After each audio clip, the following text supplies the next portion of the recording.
Oh, it's Chris Avalon Unfiltered, bitch.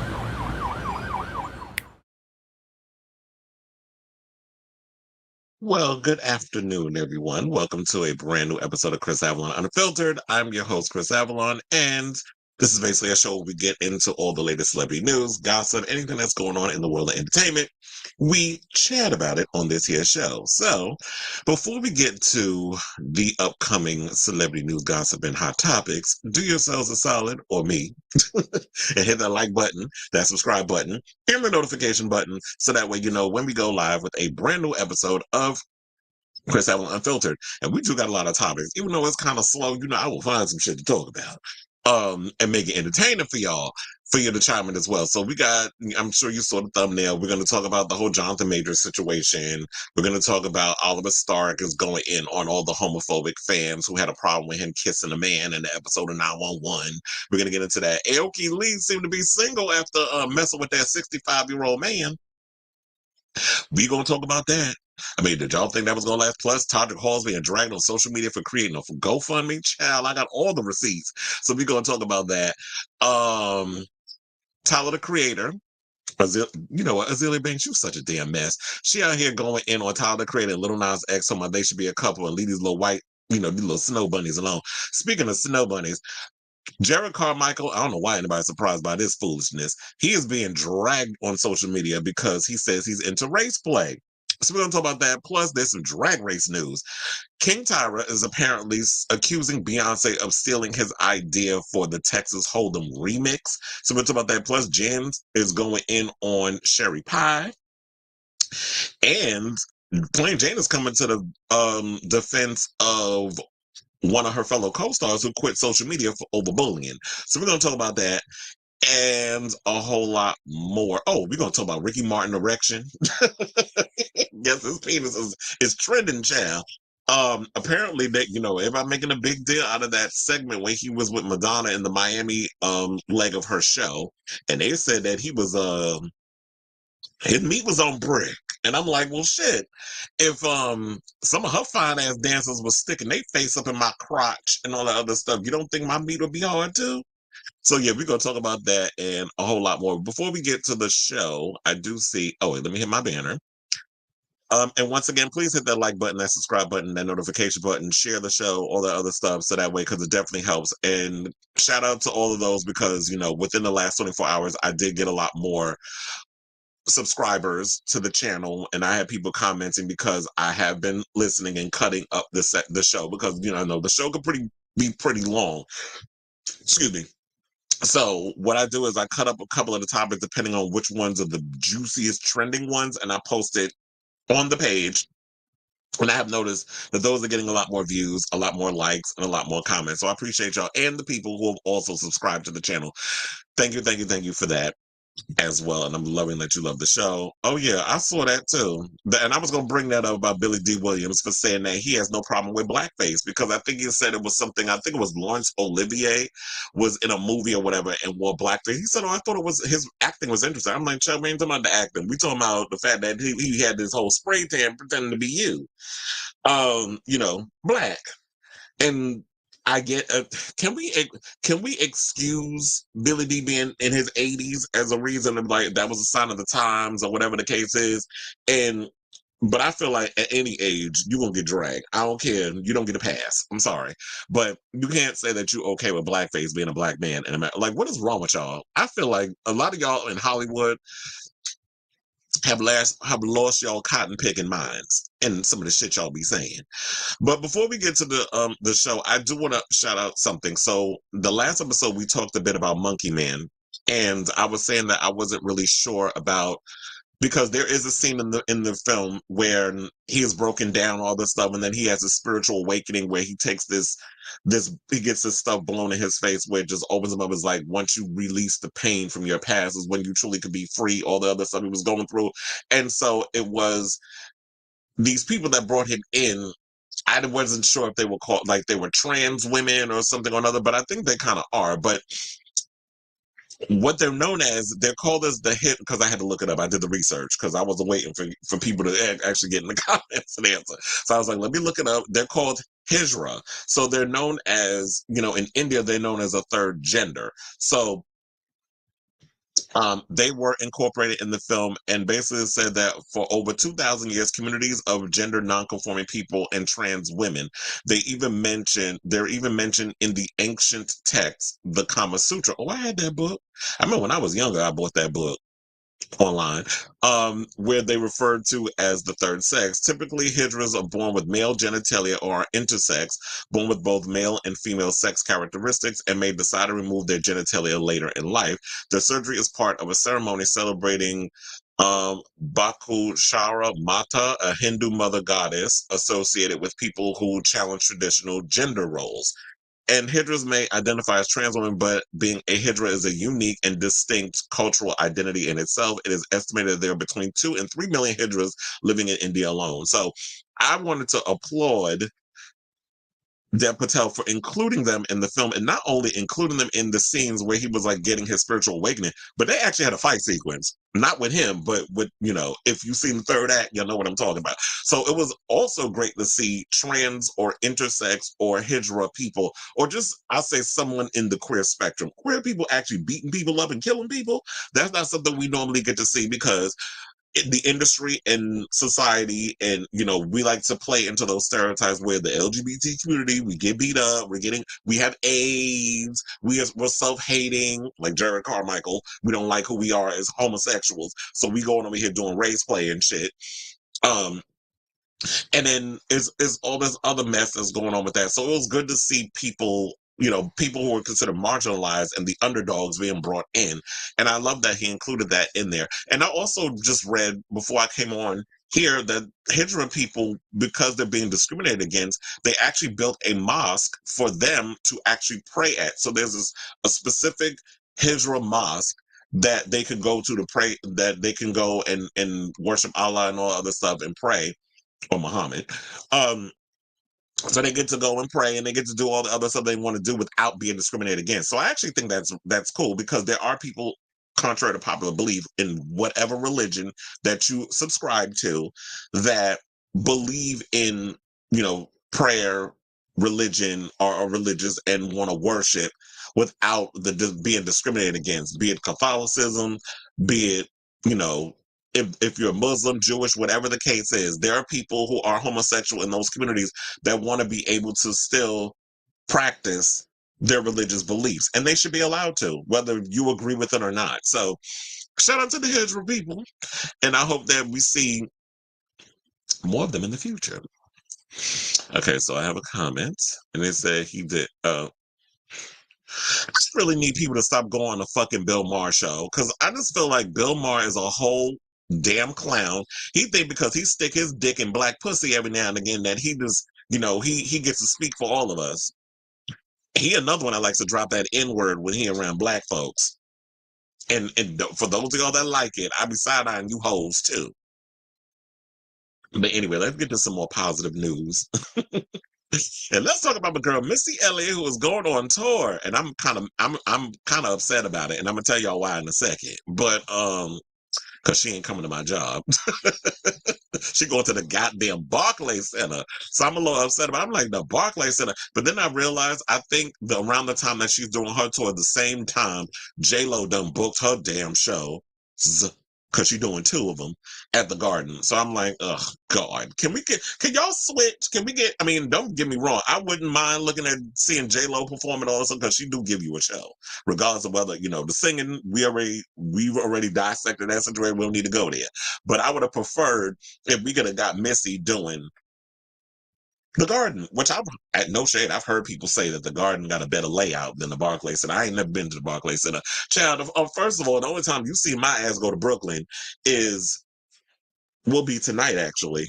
And I'm going to tell y'all why in a minute, after I get through this segment, of why I will be in Brooklyn. But anyway, Missy Elliott has once again flipped it and reversed it. So 27 years after the arrival of Missy Elliott's debut album, Super Duper Fly, the rap legend is plotting her first ever headlining tour called Out of This World, the Missy Elliott Experience. The 24-day arena run will feature support from Ciara, Busta Rhymes, and Timbaland, three artists who are closer than just collaborators for the musician. And she said this, she said, fans have been asking me to tour forever, but I wanted to wait until I felt the time was right because I knew if I was ever going to do it, I had to do it big and I had to do it with family. So get ready to be taken out of this world with me, Busta Rhymes, Ciara, and Timbaland. Can't wait to share this experience with the fans. And so it will begin in North America on 4th of July with the opening show at Vancouver's Riders Arena.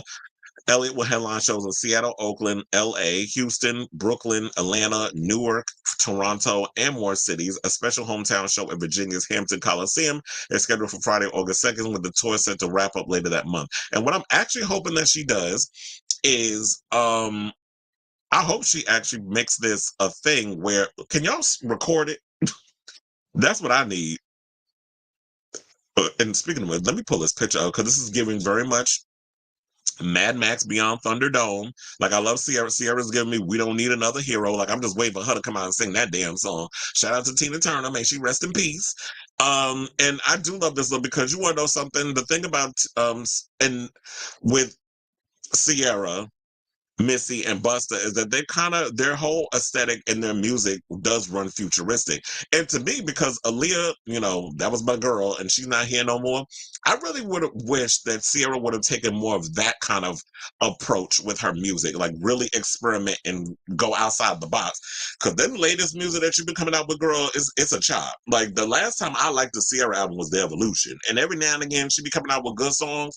But I just feel like Ciara has kind of lost her way in regards to her music career. So here's hoping that, now that her being independent, I'm even chopping that EP. That EP was a hot ass mess. That was a disappointment that she dropped last year. So I'm hoping that maybe she can get back in the graces of, like, well, not in the graces because she's already in the graces. That maybe like Missy and Timbaland, can y'all start working with Ciara? Help her out. And now it makes sense that Busta left, remember he was supposed to go on tour, or I don't know if he's supposed to still be on tour. I don't remember how long it was going to be. But at one point, Busta was supposed to be going on tour, and then, like, what was it, a couple of days before it was supposed to go on tour, he scrapped the whole damn thing. This, I feel like, is a way better situation for him, is to be co-collaborating with Missy on this tour. So I actually think this is better. And this is something I definitely would want to see, even though it's not coming to the Garden where I work and I won't be able to see it and witness it and all that other stuff. One thing I will say is that I'm also upset probably because I'm not going to be able to get a ticket to see it because I'm going to be busy around that time when she's coming to New York. So I'm a little upset. I'm annoyed. Missy is like one of my favorite female rappers in the game. And for those of you who are interested in getting tickets, general sale for the tour will begin on Friday, April 12th at 10 a.m. local time. Pre-sales will run throughout the week beginning on the 9th. So that's today. So if y'all want to get y'all little pre-sale tickets, go ahead and get it. And she also said, this is an incredible time in my life as I'm experiencing so many milestones. First, being the first female hip-hop artist to be inducted into the Rock and Roll Hall of Fame, and now going out on my first headlining tour. It has been 20 years since Elliott completed a proper tour, having joined Beyoncé and Alicia Keys on a co-headlining Variety's Ladies First tour. So this is something that I'll be curious to see, but unfortunately, like I said, I'm not going to be able to see it. So it starts July 4th in Vancouver, and it ends in Rosemont, Illinois on August 22nd. So shout out to you, Missy. And I did see an article, whatever, that Nicki Minaj, congratulations to her. She has one of the biggest selling tours for a female rapper of all time. So congratulations to her with that. And yes, even though, I know a lot of people like to throw shade and count her out and all this other stuff. And, I didn't have my issues with her in regards to some of the things that she does and her barbs with the trolling and shit. But we got to give credit where it's due. And it was cute that, I told you I worked the tour, so I got to see it. And there was some issues in there, first of all, Monica should not have been included in the show. That was and people were telling that they didn't like that whole bringing Monica into, because it didn't fit in what she was doing. So regardless of that, congratulations to her that her tour did really well. It made a whole lot of money. I forgot how much it grossed so far because the neighborhood tour posted that. I saw that earlier. So I don't know how much it grossed, but it said it's one of the biggest shows of for a female rapper of all time. Doesn't matter how much money. Until now, but I am curious to see, like, with Missy Elliott and this whole tour, how well that's going to do. I feel like that's going to be a great show to see, especially with Ciara and what she's doing, Busta what he's doing, and Missy and Busta basically complement each other in regards to their artistry and stuff. I've always said like they're two peas in a pod in the way they're like with the way they push boundaries in music videos as well as um their music and their sound and the sonic and the way they just spit on the tracks and stuff, like lyrically and aesthetically and sonically. So shout out to y'all. That's gonna be one of the hottest damn tours of 2024. I almost said 2025. But anyway, let me check the topics. In the comments. I need a Phoenix date. Watch you work. I already said they probably gonna make me work them damn shows. You know, the universe like playing in my face. So they're gonna make me work both her damn shows. Just like I just told you, I just worked 3 of Olivia Rodrigo shows. I worked her last she's finally closing out tonight. I'm not doing that one. But I worked last night and I worked the Friday and Saturday show. She's a good look. She's a good show to see if people want to go see it. Well, I think that's a good question, but I believe because she doesn't she have Graves' disease like Wendy Williams? So I know like she's been ill and she's been going through a lot of stuff like with her physicality and stuff. So I guess she's at a place where she could really get up there and perform. Now, I'm not expecting like even with the Graves' disease or whatever, I'm not expecting Missy to get up there and just do full out choreography like she's Beyonce or whatever. Like I'm not expecting that. She can get up there, you rap your low lines, and you have your dancers do all the heavy lifting. That's what I keep telling these people. Like, once you become a veteran or a legacy act and you're older, you don't need to be up there trying to prove nothing to these damn fans. The fans will just be happy there to see you. You do a little 1-2 step every now and again. Yeah, I threw that Ciara reference in there. It was like, you throw your little 1-2 step up in there and that whole situation. That's good enough. Now, Ciara at the age where she can sit up there still doing the Matrix moves and all that other stuff, she can still get up there and do that. And Busta Rhymes with Flip Star and them, they get up there and they give their show, and I'm sure he should have dancers and stuff a part of the show too. So if they want to do all that, then that's great. But I don't feel like I'm thinking more or less about Missy's health and stuff. So I don't want her to go too hard where it's like she wear herself out because I know the grave disease is no joke. Let's say Missy and Buzz have similar styles, especially their videos. And I think I think she is in her. Well, yeah, I believe she is in her 50s. Okay, so now let's move on and let's talk about Ricky Martin's penis. Okay, because everybody else is. So apparently, Ricky Martin was living La Vida Loca at Madonna's concert in Miami on Sundays. Now, Madonna welcomed the 52-year-old on stage during a performance of Vogue at Sunday night celebration tour in Miami. And, there were people that were posting videos and stuff online. I'm going to be honest, I didn't notice it and all this other stuff. But apparently, TMZ literally pointed an arrow to the man's genitals, trying to show that he was a little bit, like he was not a lot, a little bit, a lot of it. Cause they said Ricky got meat down between me down there. So he apparently was, his meat was standing on 10 and he was aroused. But I don't know why this is news. When in fact, if I was Ricky Martin, trust and believe my dick could be on brick too. I'm trying to see if I can find the clip. Actually, I do have it. Hold on. Because now it seems like the video. But anyway, so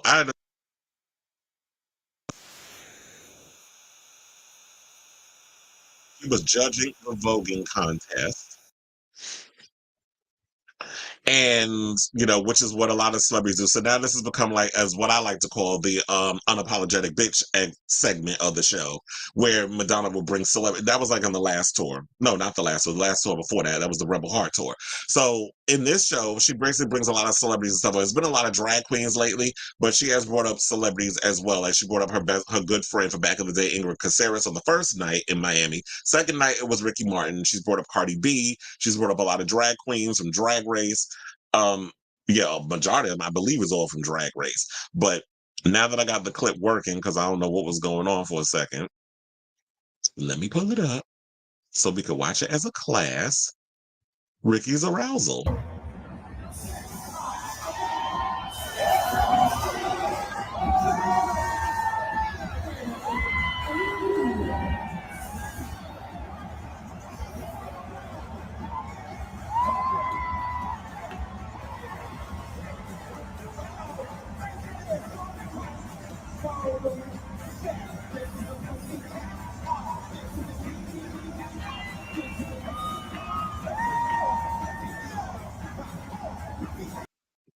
Okay, so there was that. But I don't, yeah, so that's why I was like, I don't understand why it was a big deal. So anyway, so he basically said, "Thank you at Madonna, my love. Always fun to be invited to the party." Martin tweeted alongside the video, "You all can't miss the show." Well, believe me, I have not, because I told you I saw the show and I absolutely loved it. And also, I should point out that Martin disclosed during an episode of Live with Kelly and Mark that his initial encounter with Madonna occurred in 1999. First of all, I don't know why he had to tell that to Kelly and Mark when I can tell you the shit myself. When Ricky and Madonna first became friends, it was the year that she actually won the multiple Grammys for doing Ray of Light. Around that time, Ricky Martin, I believe that was like when the whole Latin explosion and stuff happened. He got up on stage. What did he do? I think he did The Cup of Life or something or another. He got up there, performed. Basically, I felt in that moment, I was like, oh, everybody better pay attention, because Ricky Martin, this is his moment. Like, he's literally about to blow up as a pop star. Of course, he was in the closet back in the day, but child, we all knew. And then Madonna was in the audience with her little, with them, which looked like she had the little purple silk pajamas on and that little tank top. And I think William Orbit was sitting next to her, and she was crouched down, like with her legs open, like she Jada Pinkett Smith giving Butch Queen tease, and she was like really into the music. Like she had her hands on her knee, like both hands on her knees, and she was really into like watching Ricky perform. And after that, she went up to him and basically was like, "We need to meet." I mean, she needed to meet him. She talked to him, and then soon after, they wound up doing this. They did a song. I think he did a song with her, and then she did a song with him because, or was it that they just did a song together? I think it was called "Be Careful." Is the song "Cuidado con mi corazón"? That's what that was the song that they did. So, um, look, Ricky's single. Him and Juwan is broken up. He's got the 15-year-old twins, Mateo and Valentino, and then he has the babies that he shares with Juwan. Juwan's off doing his thing. Ricky's off doing his thing. And he said that, at this point in his life, because he was on Watch What Happens Live a couple of weeks ago, or I say last month, and he basically said that he's in a really good place right now, and he likes flirting with people, but overall, he's really cool, and he's having a great time. And to me, when I look at Ricky Martin gives me like a lot of these celebrities that I keep saying, I don't understand why y'all be running around trying to tie yourselves down and get married. Ricky Martin to me does not seem like the type that wants to be tied down in a relationship. Or if he does want to be in a relationship, he'd rather be in an open one, which quiet as it's kept. Well, I don't think it's quiet as it's kept, because I've done told y'all this. And it's like that is something that would work for me. I cannot see myself being with the same person and having sex with the same person for the rest of my life. I gotta be able to sow my wild oats with a bunch of other people. And it's not me trying to be like greedy or whatever the case is. It's just the fact that there's so many people in the world, and my energy I like connecting and being around other people and just giving my love and stuff. I like sharing myself with so many other people. But for the most part, or whatever, what I'm saying about him is the fact that it just seemed like he just didn't want to be tied, and especially in this type of business, like when you're traveling the world and you're encountering so many people, like who's got the time or the wherewithal to settle down? It just doesn't really work in that way. Now, some people who can make that work, that's great for you, but to me, it just never seemed like he was the type that could make that happen. And look, the man still looked good. He's looking all youthful and looking like a big old beefy snack, because he did put on some weight. I'm not saying like fat or whatever, but it's just like he bulked up. And there's a lot of trade out here that be trying to throw themselves at Ricky and Chev. The tea I know about him and what he into, besides feet. Um, y'all are gag, but I know some people are saying that. Oh, I think Robert said, yes, this proves that he's a tie. I said, Ricky's verse, and I know that for a fact because I know people. I know sex workers that have had sex with Ricky Martin. So, and that's all the tea I'm telling y'all. And okay, I'll tell you, they from Colombia, and now that's as much as I'm giving y'all. Okay, so, shout out to you, Ricky. And you know what? If you need to put that penis in somebody, you better go ahead and do it. Somebody also said that they believe he's uncut. I'm like, yeah, he's from Puerto Rico. Of course he's uncut. And I like a little turtleneck every now and again. Except we need to understand, like Taylor Swift, Nicki isn't going anywhere. The Barbs are definitely loyal. They survived the hate train in 2018, which means the media tried to push her out and fail. It's not even about them. Like, the media could do whatever they want and try to create these narratives and stuff, but you don't realize until you step outside of the matrix and into the real world, how the real world really works, that when your fan base is loyal to you about some shit, that was like last night, I kid you not. After the Olivia Rodrigo show, because there were some people that were annoyed. It's like, okay, clearly this is, y'all not the demographic. Y'all don't listen to this stuff. I was cackling because this is some locker room talk. So one of the guys was like, I did not realize how big this girl is. Like, he really thought like she was just some regular schmegler. I'm like, child, y'all don't be paying attention. I guess they, like me, they don't be paying attention to what goes on in the industry unless it's stuff that they relate to or they like hip hop or whatever the case is, because this was somebody black that said this. So clearly you're not going to be a fan of Olivia Rodrigo. But I did cackle when he was like, what the hell do y'all know about love at some damn 12? Because y'all up in here singing these songs about social suicide and all this other mess. And I'm like, child, what do y'all know about this shit at y'all age? And y'all out here damn losing your mind, screaming every lyric into y'all phones like people care. Might as well let the kids have a moment. And y'all out here just having these emotional breakdowns and crying. And I was like, child, look, people like, look, Olivia Rodrigo is that girl. She is kind of like this. Should I go there and say she's the Gen Z or Gen Alpha's version of Taylor Swift? Except she could actually sing and she could do a show. Whereas Taylor Swift, I just don't understand. Damn, I should have brought that clip up. There was this woman that was saying something about her and Beyonce that she was so sick and tired of people like trying to, oh, y'all give white mediocrity like Taylor Swift grace, but you won't give the same to Beyonce when it comes to, taking risk and being creative and all this other stuff. It's because, when it comes to mediocrity, I think a lot of times white people just they want that Beyonce. They want that girl that they want what we have in regards of the person that works 10 times as hard to give you an iota of the talent, where it's like, this girl don't have to work that hard for it. Now, I'm not going to sit up here and say Taylor Swift is not a good songwriter, because she is. But as far as the singing is mid, and so was her and her stage performance is even worse. But because of who she is, the media and everybody's going to prop certain people up and make them bigger than what they actually are. So I think I went on a little tangent about that, but y'all know what I'm saying. And this shows you it's a different culture when fandoms have more power than the media. Well, I think it's because the media doesn't do their job anymore. A lot of these people are so beholden to corporations and stuff. It's the same argument what they were saying about talk shows in regards of like The View or whatever. Like, okay, this whole Diddy story and stuff come out, none of them, they've never talked about it. Like, there's things that's really going on that y'all should be talking about that are hot topics. They don't talk about it. They sit and they spend the whole show bashing Donald Trump. And rightfully so. Donald Trump's a fucking asshole. We all know this. I'm from New York, so we all been knew Donald Trump was a grifter and a prick and an asshole and a racist and all this other shit. We've known this, and a misogynist. We've known all of this because we witnessed it. Where now is because of the whole presidential stuff. Now y'all are getting, a taste of what we've been knew about him in New York. We always looked at Donald Trump as a grifter and a piece of shit, which is why he didn't win here. When it came to, the votes and all the other stuff. The people wasn't voting for him. I mean, he had his people that was voting, them rich folk, but other than that, or the grifters just like him.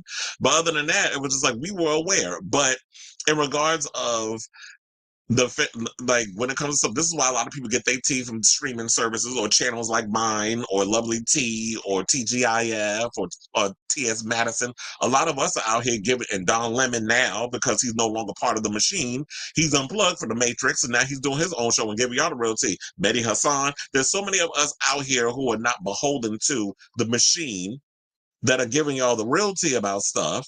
And that's why a lot of people gravitate towards our shows, because we're giving you the shit. So, but then the networks and stuff, because they're so beholden to these people that at the higher ups that don't want y'all to talk about certain things, and you wonder why y'all shows is failing. So when that lady was sitting there, they need to change up the cast. No, they don't need to change the cast. It's not even about the cast. It's the fucking producers. It's the powers that be that's holding them back. It don't matter who else you put in there, because if they told that they can't give their opinion, it don't matter who you put in to replace Sonny Hostin or Sarah Haynes or, everybody but Anna Navarro, because she said the only one she liked. That was the one that was on, what was it? My View of the View, when Robert sent me that. But anyway, so Missy also wrote songs, produced, remixed acts. I could see why she didn't tour, because she didn't need to. She made so much money working behind the scenes. She didn't really need to be out here touring like the rest of these artists. And I think a lot of people don't realize that when you are the person that is the architect behind the scenes, when you write the songs for other people, you getting paid off of the song that you wrote from that artist that went to number one. So when she's writing songs for Destiny's Child and Beyonce and Ciara and Tweet and all these other people over the years, and they had them hits, and them songs are still collecting coins. She's still collecting coins from that. She don't need to be touring, so she didn't need to. But because Missy is a talent, and Missy is basically like my entire MTV era. Like, we want to see her live, because she get like all that stuff that we saw from her music videos, and how how she evolved, and like she was basically like her inspiration from the videos that she came up with was Michael Jackson was somebody who she always looked, Michael and Janet, and she got to work with both of them. So seeing her tour is like basically the thing that we all want to see or whatever. And so Felix said, yeah, and J-Lo put out her first album a few months later. Yes, we definitely know why this is news. I was just trying to, I was trying to play dumb. Not good at that. But Sailor Mermaid is in the building. She did Be Careful for his debut English album. It was originally a demo for Ray of Light. But yeah, you could definitely tell it was, because the music, it sounded very much like a William Orbit production. Celebrities was a lot in Europe. Drag queens was in the US due to political landscape. It, like Texas, the females not showing their nips because of laws. I knew Florida was going to be Oh, did they have to cover up in at the Miami show? Because she does have a scene where her dancers are topless.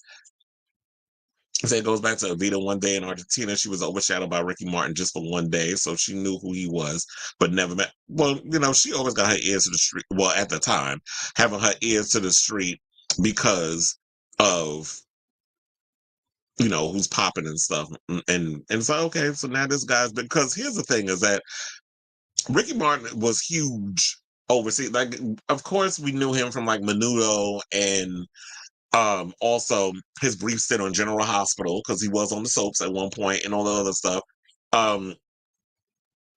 So there was a lot of that and stuff. So he was famous as well, and plus he was an international superstar. He just didn't really break out in his music career in America until that point. 99, and then Living La Vida Loca, that whole situation came.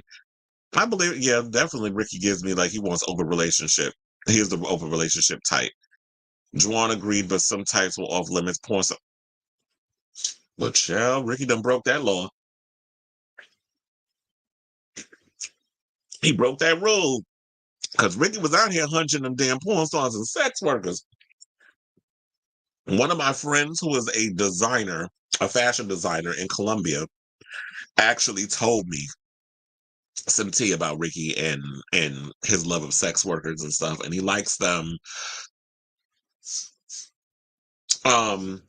in their early 20s. I'm not gonna say illegal, because he's not doing like kids and shit. This is not no quiet on set type stuff, but he does like them relatively in their 20s, and the young ones is the ones that be hitting him from the back.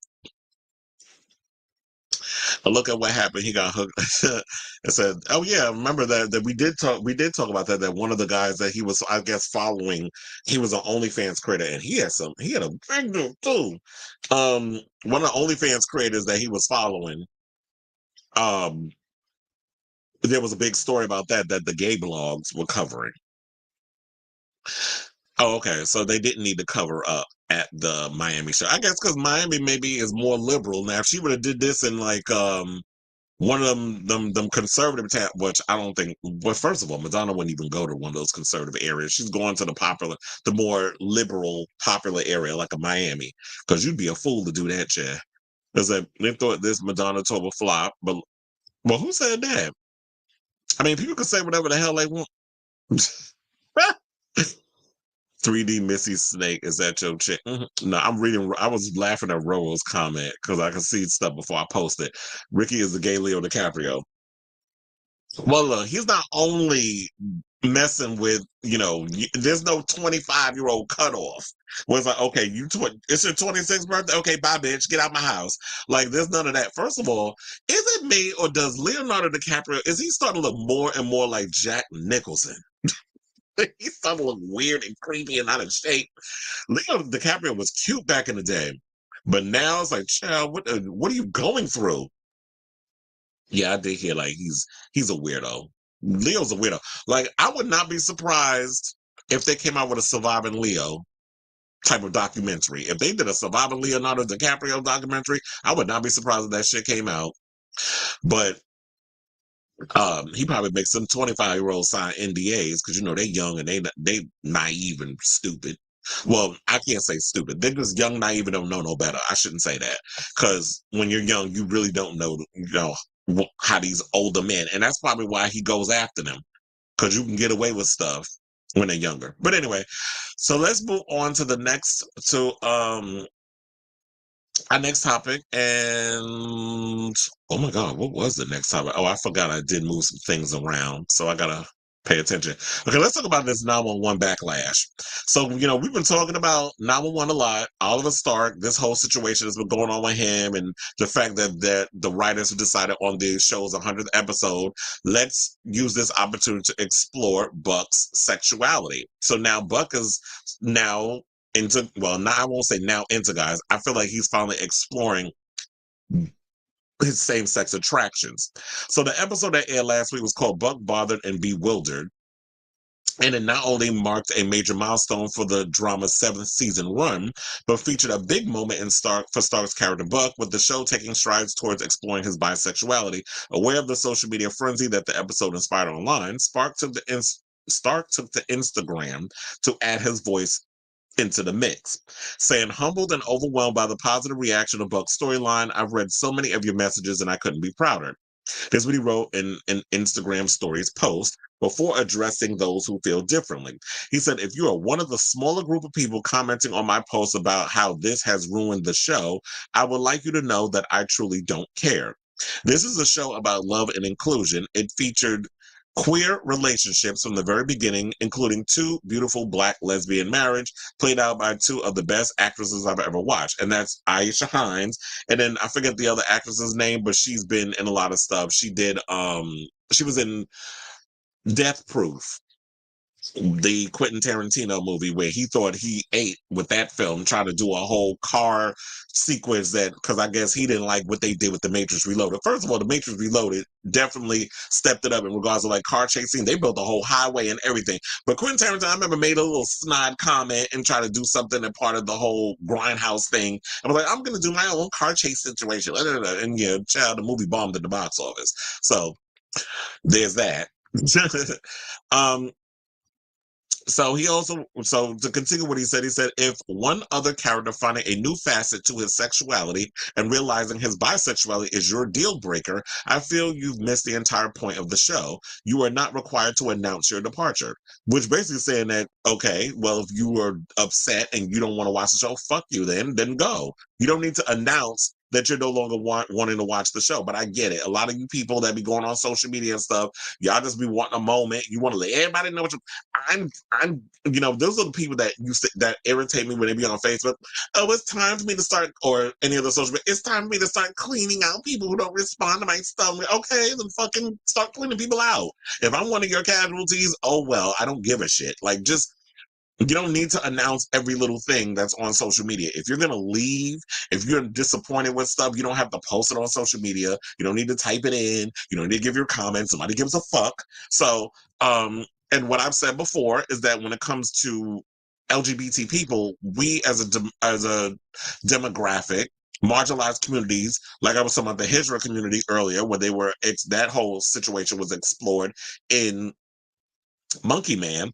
I was like, people who are different than what you're accustomed to and seeing should have a right to have their stories be told on television, in film, or whatever. Why is it that everything has to be white, straight, and male? Is that all y'all want in TV? Because if y'all mad about gays, that's giving me a little sus in your sexuality. That's all you want to see. Just a bunch of men walking around just doing stuff all day and women in the background, black people over there in the corner, non-existent. Like we can't show diversity or people who are different having a storyline on television. I just don't get it. But yeah, in the episode he got kissed by former 118er Tommy, played by Lou Ferrigno Jr.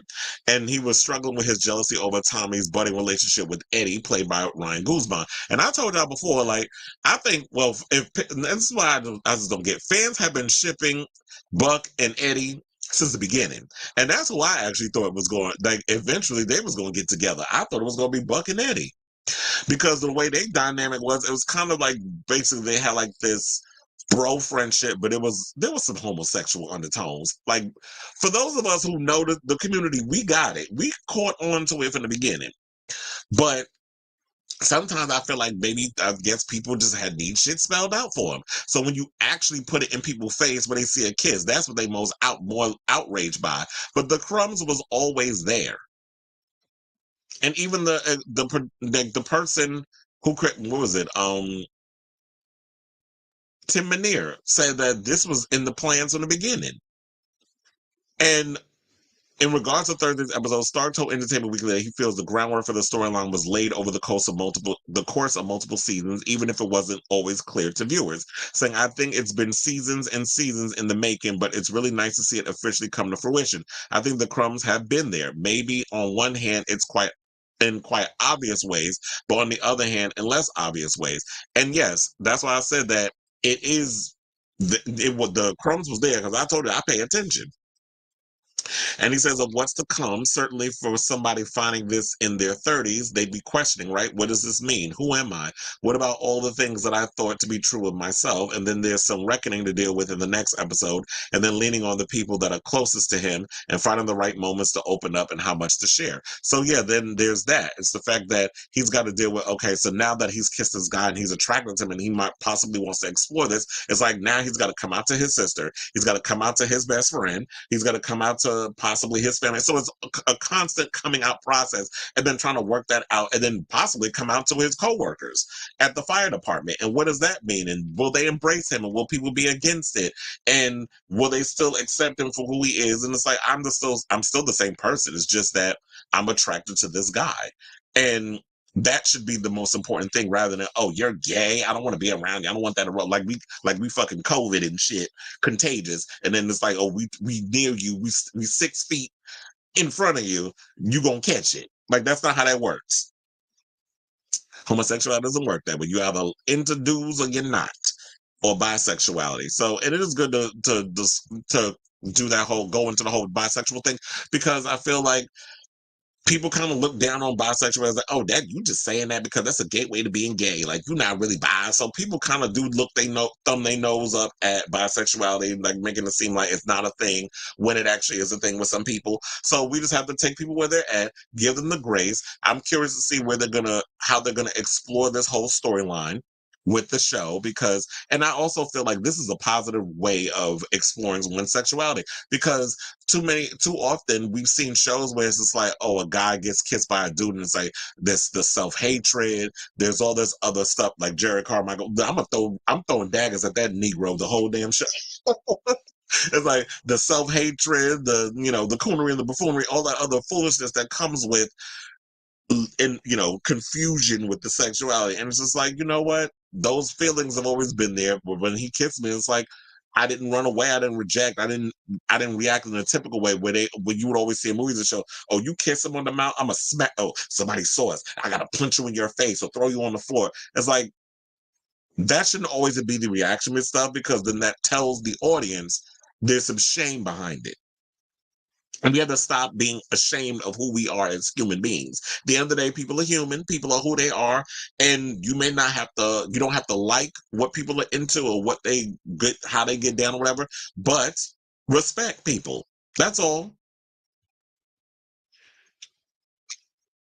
Okay, so Leo needs to lay off the alcohol. Oh, that's probably what it is. Is that he's probably not.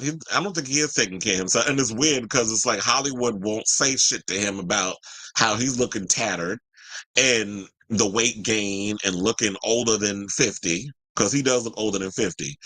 Um, and the crazy part about all of that is they won't say that to him, but let a woman come up in there looking like that, child, you wouldn't get no jobs. Billboard picked the Confessions tour as her best tour, which I agree. Many say Blonde Ambition, but I say take off your nostalgic glasses. Well, look, I will say this. I don't feel like it's a controversial decision. I feel like if you really look at like everything that came with the Confessions album, the album was perfect. The tour was perfect. She was at the top of her game at that time, especially being someone in her 40s where they were counting her out as a pop star, where they talk about, oh, you're old, you should be put out in the pasture, why you out here doing stuff. She was in the best shape of her life. And, Madonna wasn't really able to give the tours that she wanted to give because she got pregnant twice and she was out living life and stuff. So when you look at it's okay, Blonde Ambition, whatever. Yeah, that's her classic tour. But I do feel like with everything that happened within that time frame, Confessions is her best tour. And yeah, I'm going to be biased when I say that because Confessions was also my first Madonna tour that I was actually able to pay money and go to see myself. So, um, I don't find that as being controversial. Okay, so now let's move on. Let's talk about Jonathan Majors, who, we know what he finally got his sentence.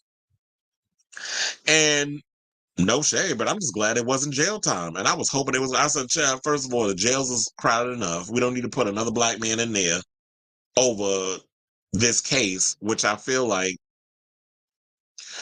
I honestly feel like this shit was a waste of taxpaying dollars. Quiet as it's kept. I feel like y'all just wasted our damn tax-paying coin in New York damn city trying this case. Now, don't get me wrong.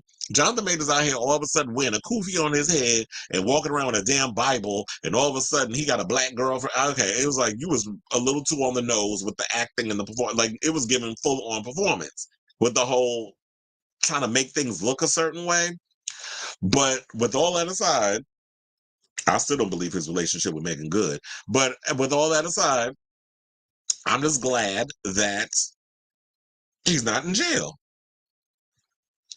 So it says Majors was sentenced to a 52-week in-person domestic violence intervention program after being convicted of reckless assault in the third degree and harassment in December.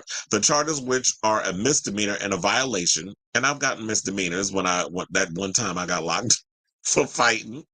Look, I did my penance. I did my my community service. I paid my fine, and it was wiped from my records. Hopefully it'll be the same with him. But anyway, so it says the character sentenced up to 1 year in prison. Prosecutors asked for a sentence of domestic violence programming with a 6-month jail alternative if Majors failed to complete programming, as well as a full order of protection for Jabari. The 52-week sentencing is due to take place in person in Los Angeles, and the full order of protection was granted.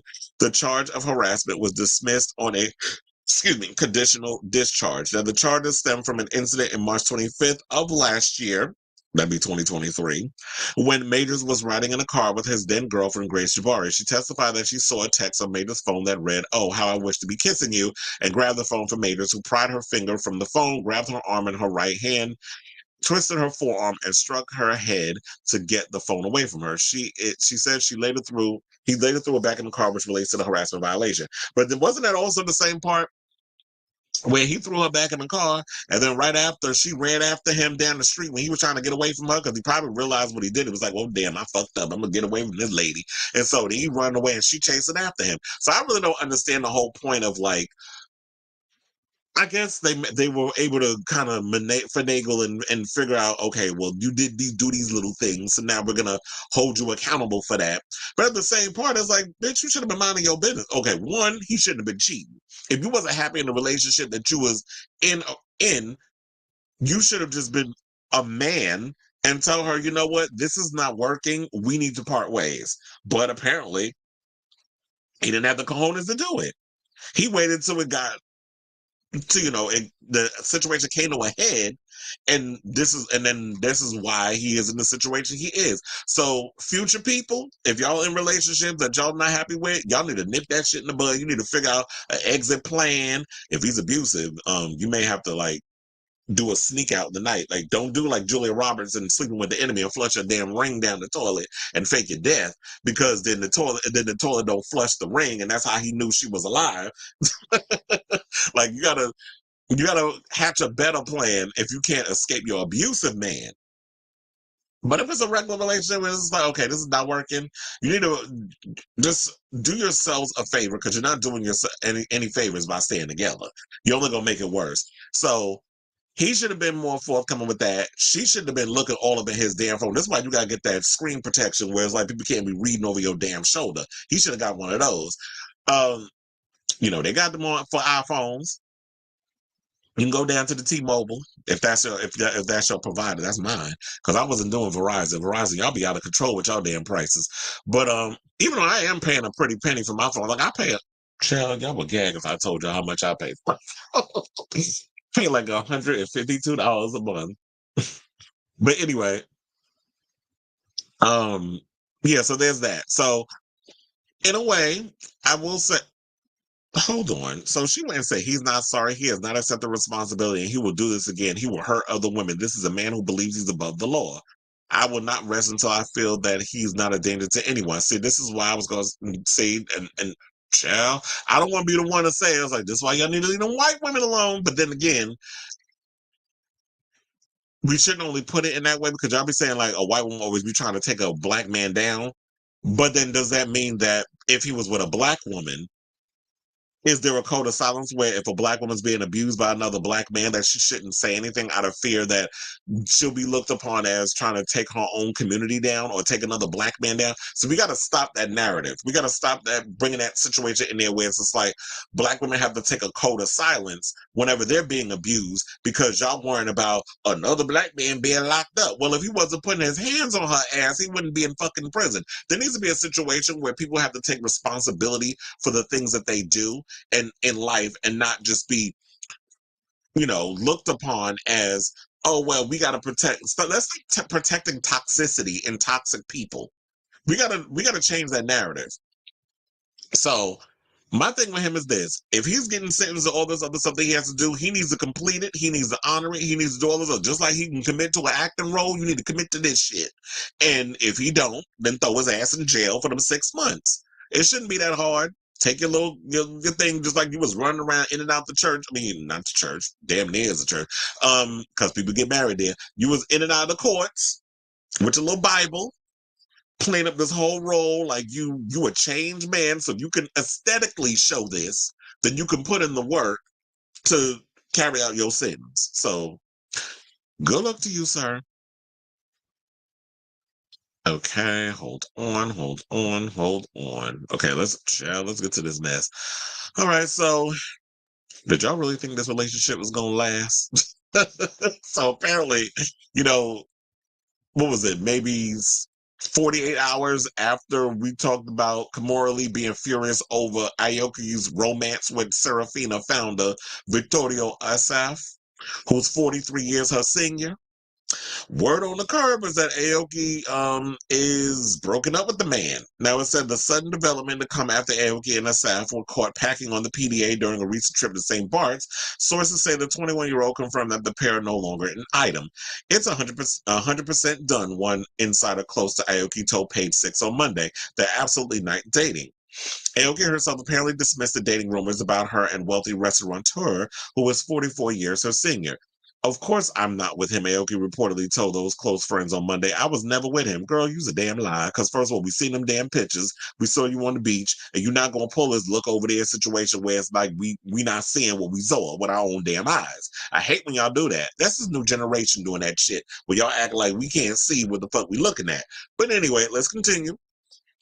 So that insider described Assaf as an older man with a little boy charm who has always loved younger, beautiful women. He gotten older, but his taste hasn't changed. This is what a source told Page Six this week. I wouldn't be surprised if he's out with another young girl tonight. Well, we did talk about that. He before Aoki, he was dating some 24-year-old model. So she ain't the first young girl he been with. And they said that Aoki suffered significant backlash after the photos showed her and the much older Serafina restaurant group founder kissing on the beach. Aoki was the daughter, we already know, Kimura and Russell Simmons. And she confirmed her relationship on an IG Live video paired at the end of the Caribbean vacation. So I feel like what happened was she didn't like the backlash. And then she decided to be like, oh yeah, no, we not dating. Because, child, let me play you the clip. You know, I got receipts of where she said what she said. Please hold. Stay in St. Bart's. I'm so sad, but I'm very sad, very happy. And when I return home, everybody who knows me will be getting a happier, more chilled out version of me. My boyfriend is checking in. I don't know why we're checking in advance like this. Probably because I always miss flights. I should just show. Crepe? Huh? Crepe? No. Yes, no crepe? Mm-hmm.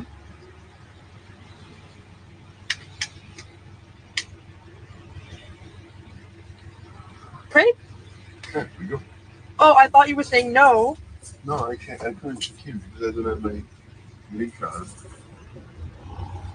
I'm making my final St. Bart's video. Oh.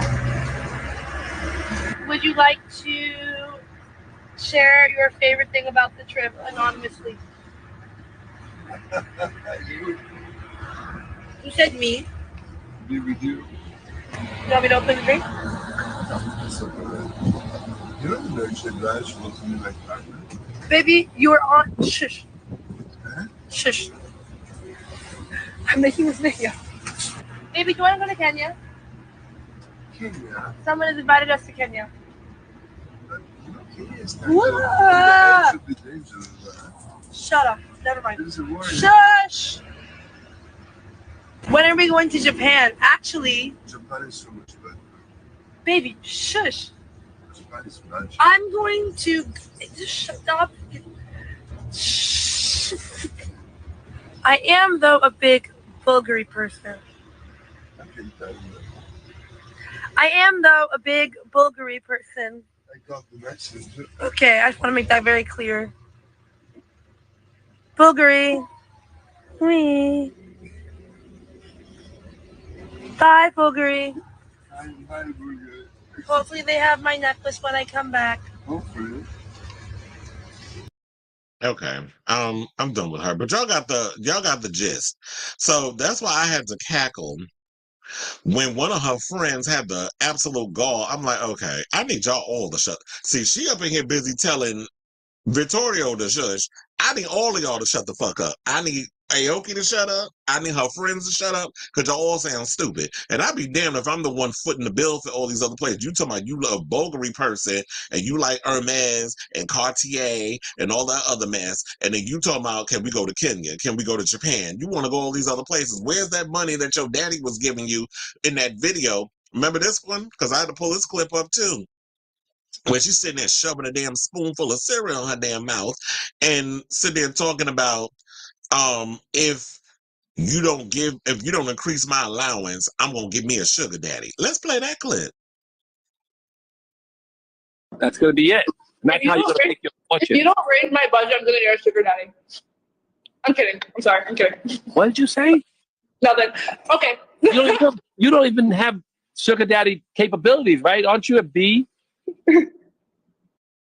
That's gonna be it. Well, you said, are you going to be did you say a B or a V? Like, you talking about a virgin? I don't know. I'm be checking your daughter coochie, and you shouldn't be either. But, I mean, child, first of all, I just feel like Aoki learned this shit from her parents.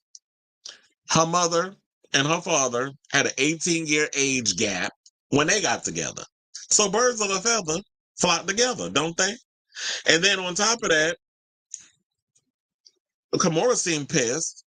Russell seemed like, whatever. If this is what my daughter likes, I'm not going to judge her. But I was like, first of all, you getting the belt and I'm whooping your ass. You're not getting with nobody that if you're 21 with a 65-year-old. No, you're not getting no damn sugar daddy. But this goes to show that this girl is spoiled. You know, you wanted to root for her and all this stuff. But it just seems like she's spoiled.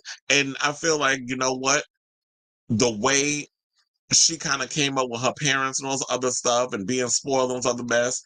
And then the fact that her father she dealing with the stuff that, you know, the aftermath, because people don't really, I think a lot of times people really don't think about, okay, so we talk about Russell Simmons and the rape allegations and all this other mess. How are the kids dealing with this? Because I don't think he has any other children besides the ones with Kimura, right? So how is Ming and Aoki dealing with the aftermath of hearing this stuff about their father and having to go through life dealing with these accusations, him hiding out in Bali, dealing with his current assault allegation? And then you got a mother that like playing hopscotch with her vagina, having damn 5 kids with 3 different men and all this other mess that all the men that she would get with had to have some kind of money. And the last one she was married to was out here pulling scams.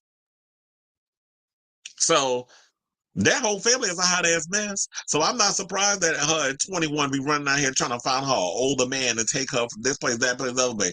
But I'd be damned if this bitch gonna tell me to shut up if I'm the one that's footing the bill for everything. No, bitch, you shut up. You do what I tell you, because remember, you ain't getting Bulgari unless I give it to you. You're not getting Hermes unless I give it to you. You're not getting to Japan unless I pay for the private plane to get your ass on there. The only thing you got to worry about is your goddamn clothes, the suitcases you're going to put them clothes in, and that passport that's going to get you from point A to point B. That's what you need to worry about. See, people don't realize this. Like, you thinking that little young pussy is getting you a lot of places. All it is these men are the ones who's holding the cards. These men are going to trot you around. And then you hear the stuff that people are saying on social media where they dragging you in the comments. So that's what you need to be thinking about. But she young. She sounds like you know, 21 years old and talking like she 5. So, child, somebody get that girl an exorcism. Not as giving Bobby Christina. Well, look, let's hope she don't end up like Bobby Christina.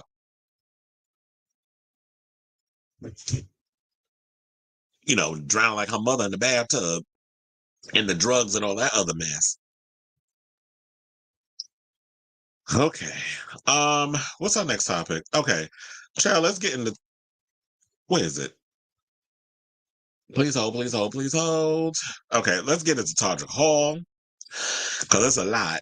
So Todrick Hall is being dragged on social media. You know, I have been posting the stuff all over the place for the past couple of days. And I was sitting there like, Chris, why haven't you talked about it as like a topic?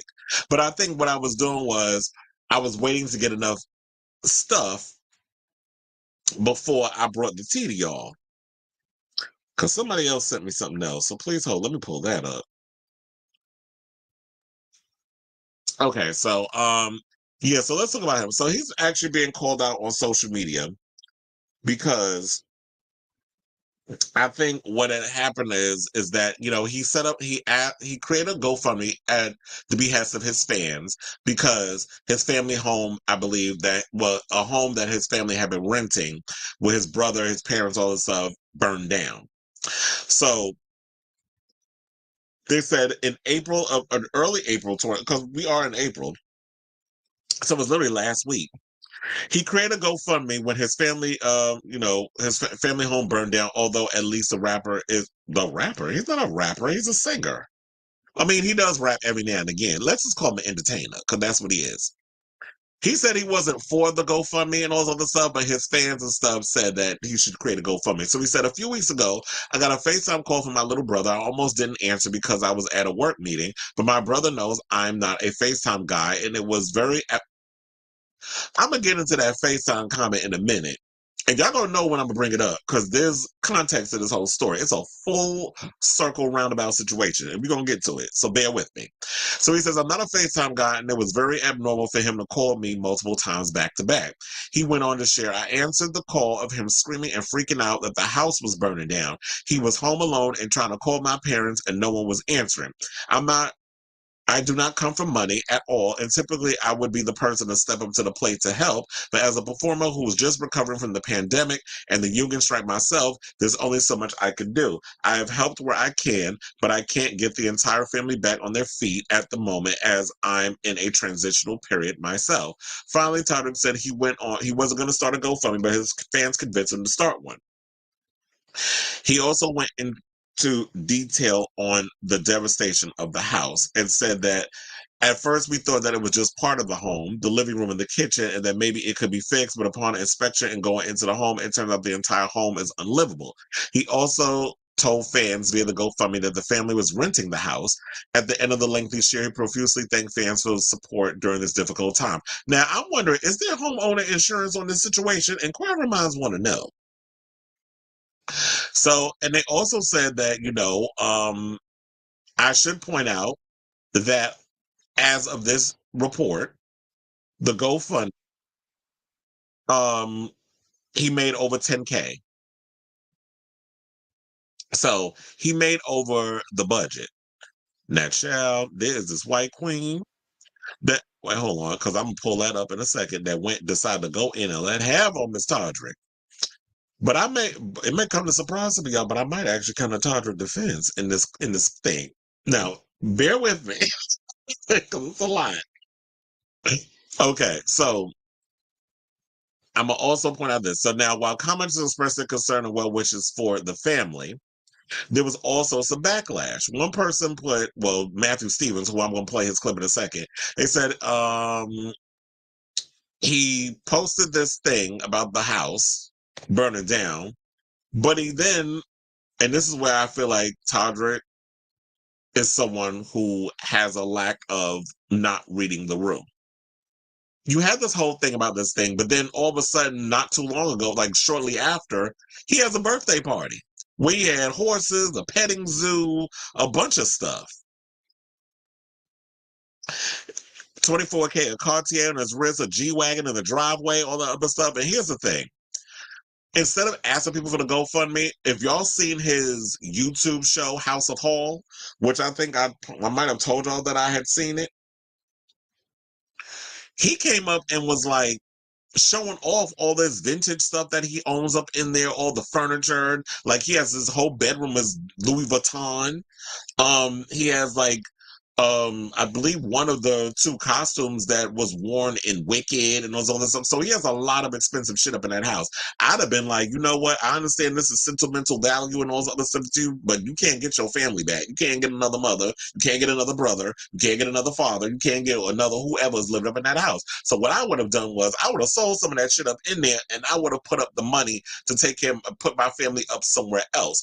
Or since you got that mansion, why don't you, and you be letting them big brother people stay up in that damn house like it's a halfway house? Why haven't you brought in those people? Why haven't you brought your family to stay up in there while you moving to London? Because he said that he's moving to London, and I told y'all this because he's, well, not on here, but I've said it in other spaces, that he's moving to London because he's doing burlesque. I don't know if he started, but I know he's written some songs and stuff for burlesque.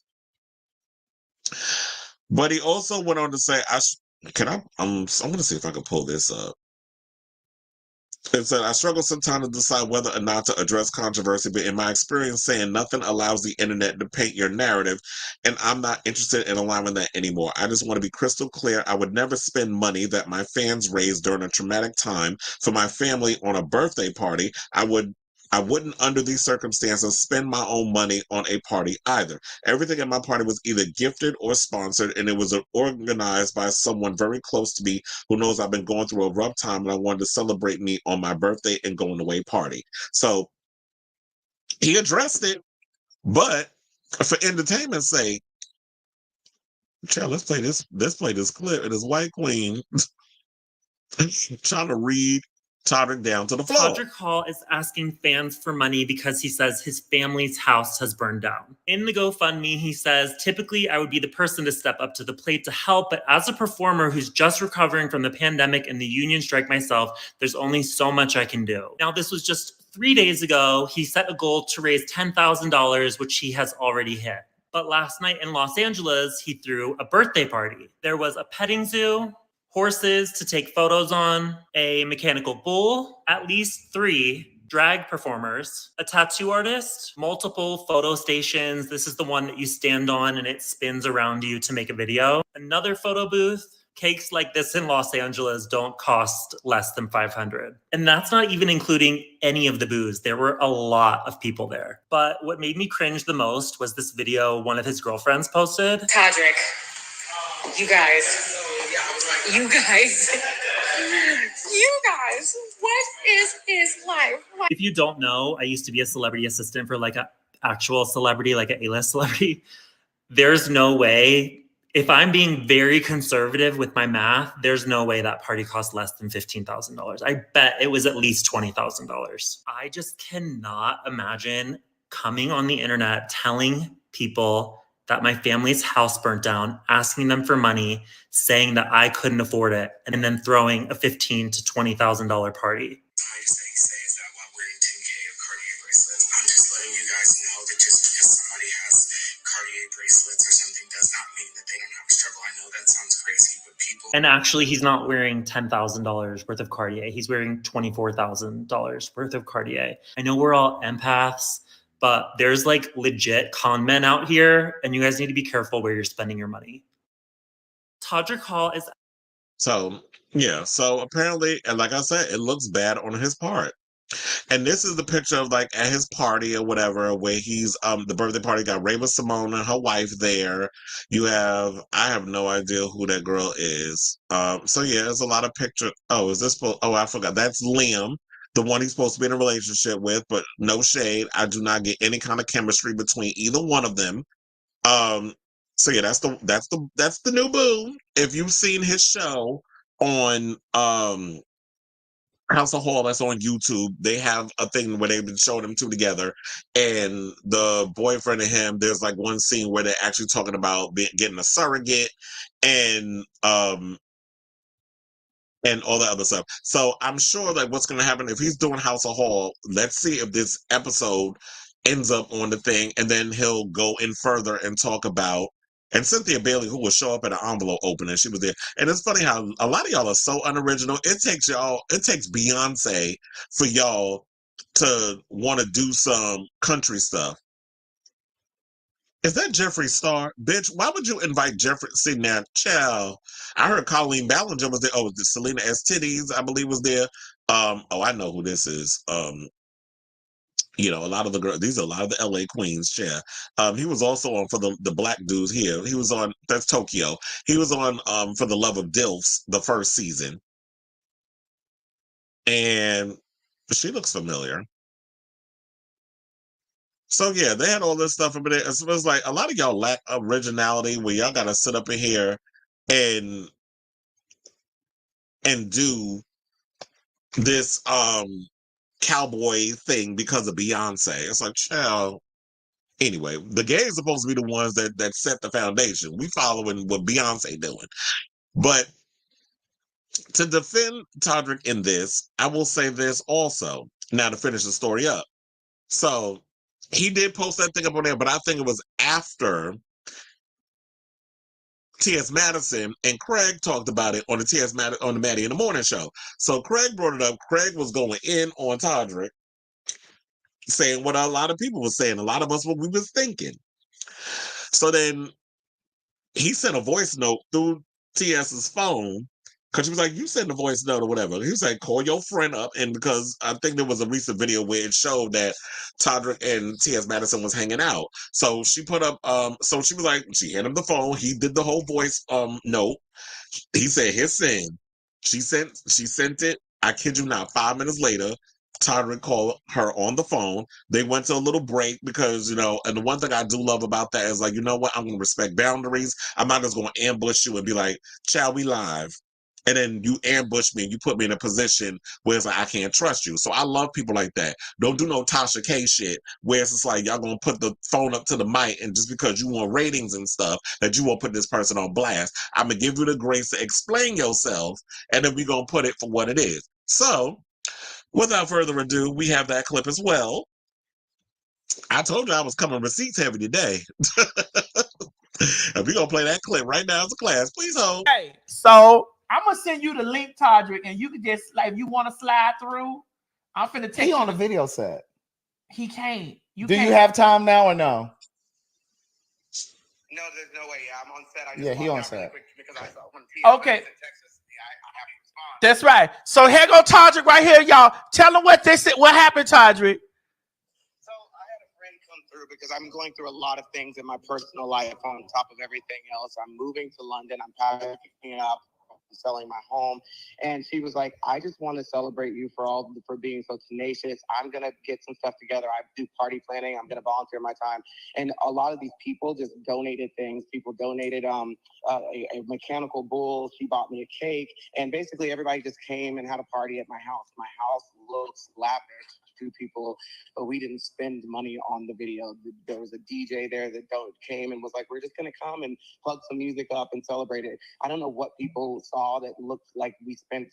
I saw something that someone said we spent $20,000 on a party, and I'm like, we had hay bales and a mechanical bull. But when you live in LA, people donate. My friend who owns a bar was like, we'll donate the alcohol. We're gonna come and just bring stuff to celebrate you. It's your birthday and going away party.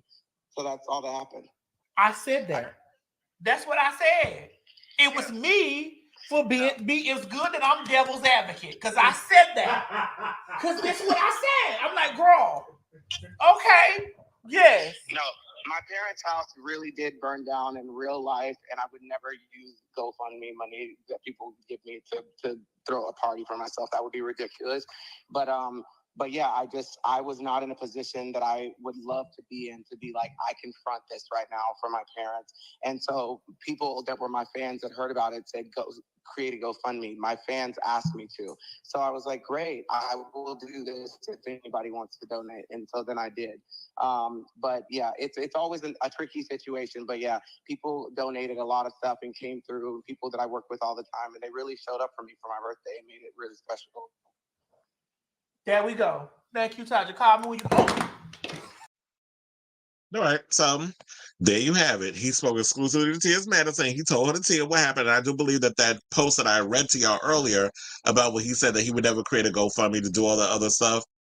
Although there's some of y'all out here that would do that. And there have been people out here, regular folk, who will pull stunts and shows with these GoFundMes and stuff, which is why I really don't donate to that stuff, because I never trust where those things was going from. If I want to give people money, like if I see you out in the street and it's like, you need help, like yesterday, I was out eating and this guy comes up to me and was like, I'm hungry, I need something. Can you buy me something to eat? And so I was nice. So I was like, you know what, I'm gonna give him my little chili cheese dog.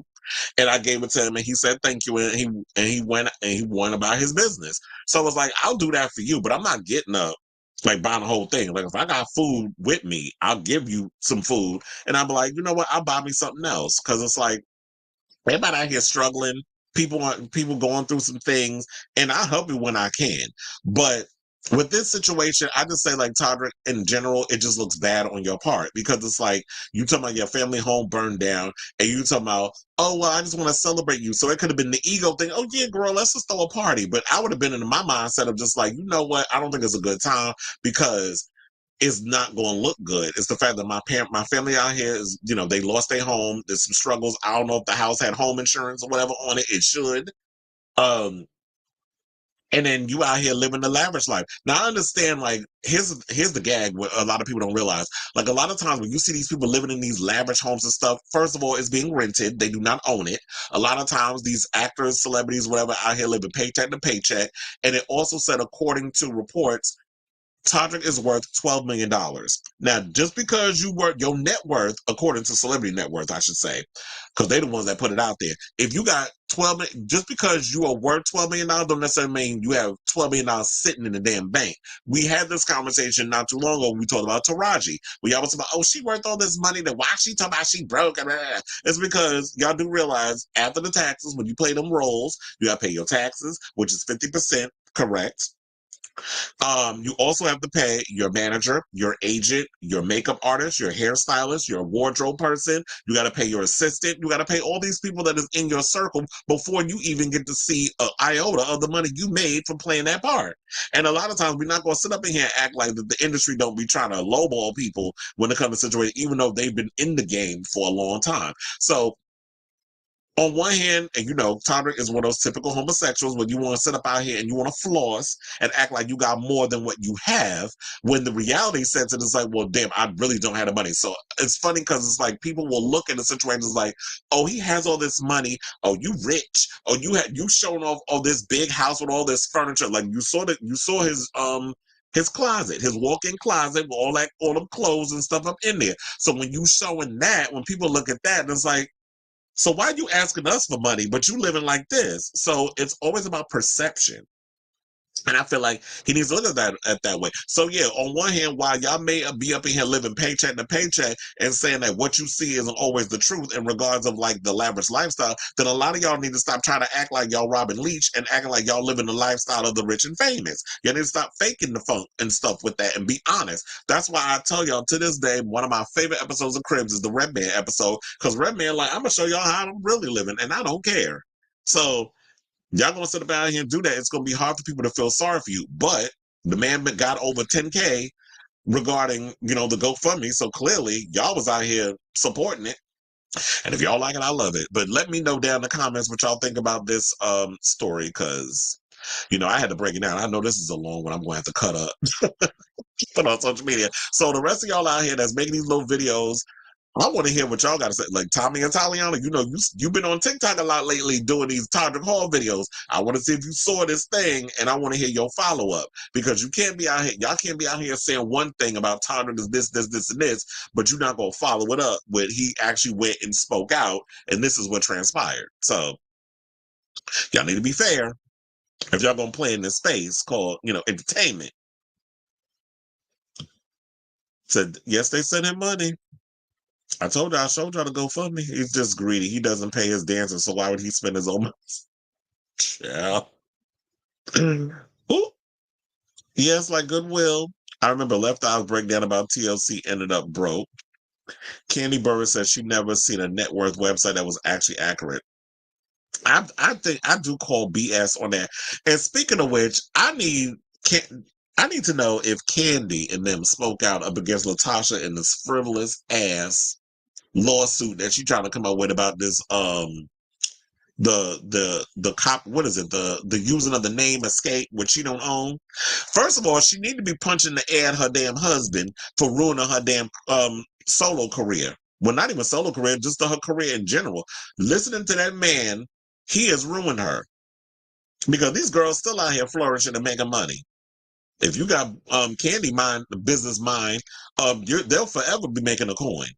And the smart part about Tamika is at least she paid up her end of the copyright.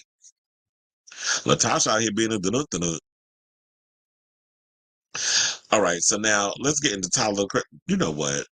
I can't with Azealia Banks sometimes. She is just too damn messy. So this is never one to avoid speaking her mind. Azealia Banks has taken to Instagram to implore Lil Nas X and Tyler, the Creator, to become a power couple.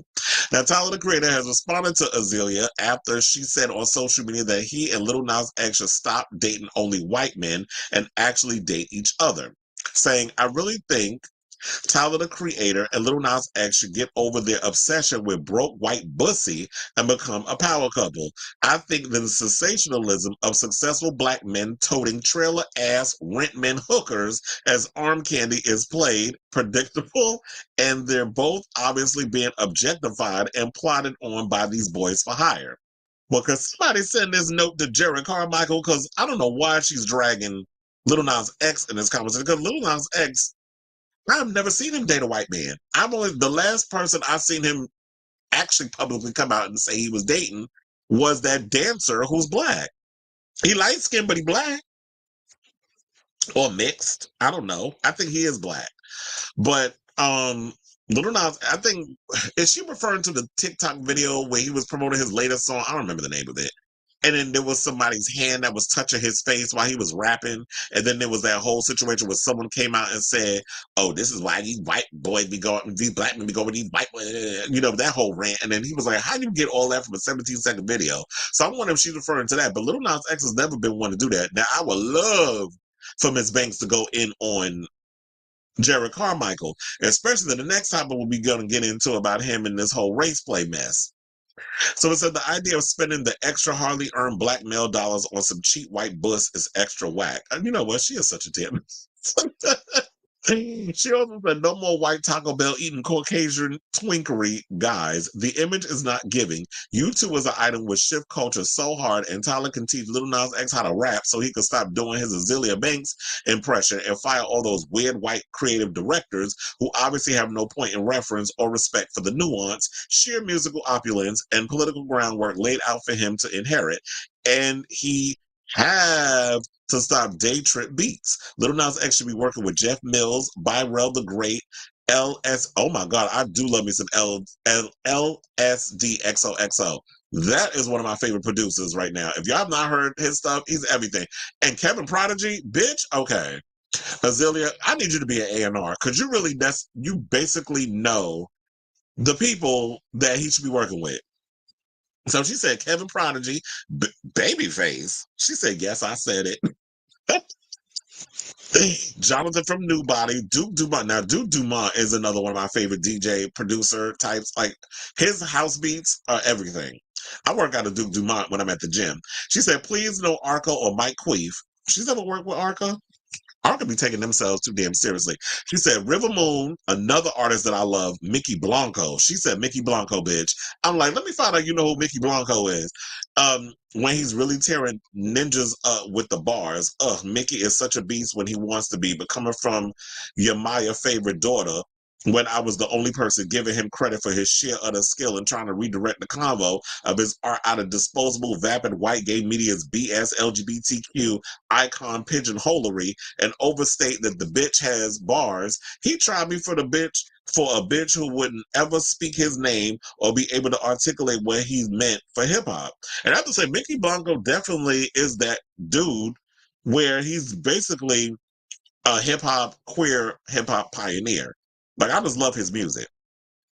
I'm not even an vengeful person. I'm just kind of sick of all these child sex trafficking pedophiles being celebrated for their masculinity and heralded as black inspirations when they're all just drug/sex addicts who will suck each other's D and murder one another with no remorse and have so much to say about police violence, meanwhile being the ones destroying the community. I was like, damn, girl, that was a lot. Yo, Azealia is a cackle. But I really wish that she would focus on, like, I'm tired of saying this. I feel like a broken record. I really wish that Azealia would come and get her own creative bag and put out some music and stop worrying about everybody else. But this was a cackle, though. But I do agree. I think he should be working with Jeff Mills, Byrell the Great, LSD, XOXO, Kevin Prodigy, and Duke Dumont, and Mickey Blanco and River Moon. Like, there's some amazing beats and stuff on that. And I feel like maybe the reason why, I remember I was having a conversation with some friends of mine and they were saying, like, they should really be promoting Lil Nas X's music hard. And I'm like, what is there to promote when in fact the music is just not giving? Like, it feels so black hip hop made for white queens, like white Gen Z, not even the millennials, child, Gen Z alpha queens. Like, it's giving that. It's not giving me like, where's those progressive beats? Where's that really groundbreaking thing? Like, you up in here doing religious stuff, like you doing old tired tropes to bridge up controversy or drum up controversy, but the music's not giving. And I feel like if you started working with some people that really gave you some progressive, and a lot of these artists that she's mentioning, they're not even like big producers. They're known in the underground club scene. They're big in their own right, but they're not people who are, it's not like you working with a Max Martin. Like, you ain't got to spend $1 million on one track in order to go viral. Like, if you work with these people, trust and believe your beats will be on your songs will be off the charts. And I really feel like Lil Nas X didn't take more of a alternative, and I'm not saying alternative like rock or whatever, but alternative in regards of like you really need to kind of like take a left field type of direction with your music. Maybe you would be more tolerable. But like I said, I like the idea of Lil Nas X, but the music I've never really been a fan of. It's just corny to me. So let me know what y'all think down in the comments in this whole conversation. But look, Tyler like what he like. Lil Nas X, we don't necessarily know. We haven't seen him in many relationships with a lot of people and all this other stuff, so I really don't know what he likes. But it would be cute if him and Tyler got together. That would really piss off Jerrod Carmichael. But anyway, so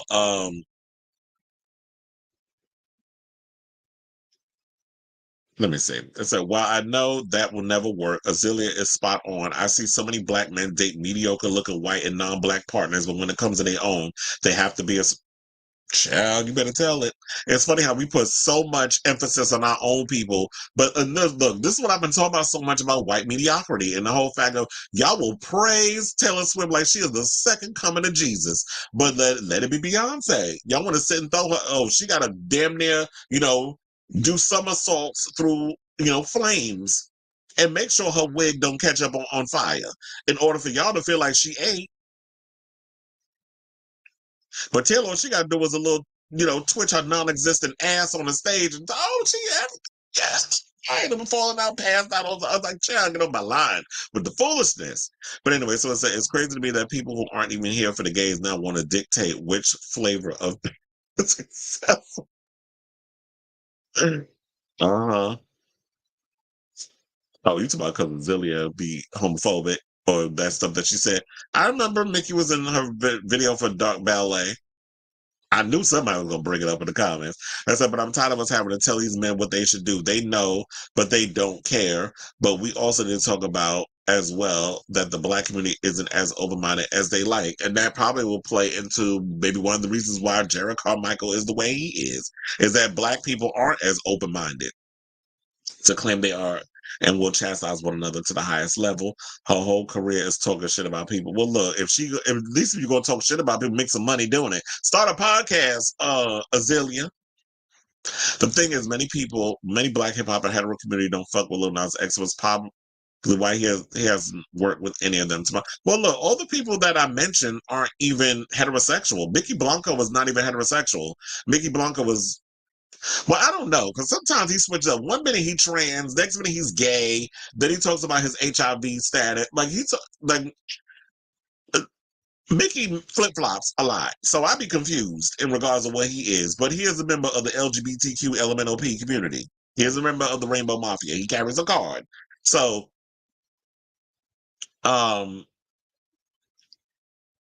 yeah, so working with Kevin Prodigy, he makes a lot of those voguing banjee beats. So when I'm and LSD XOXO, his music is like that's like if you listen to someone like a Charlie XCX or a Slater, like very much in that type of beat. It's very much like hyper pop. It's kind of got that vibe, but it's a little more progressive, if that makes sense. Than me explaining it. But LSD XOXO, one of my friends who's a photographer introduced me to their music, their music. And I was like, okay, this slaps. I was like, plus that last song he released wasn't that good. None of the songs that he's released so far is tracking. And that's why I was like, you need to really get in the studio with some underground artists. But it's hard when you're a part of a major label. The major label is just not bringing it. If he were more independent, he probably could have went in, or maybe he just don't know, who to work with. Because Lil Nas X is somebody who got famous off the internet that would just got plugged into this whole situation and now is trying to maintain. And that's what the issue is with a lot of these artists. A lot of y'all become famous overnight, but you don't know how to maintain it. You don't know, okay, you're not thinking long term in regards to your career. I don't either. And as I do hear people say Lil Nas X is too gay for a lot.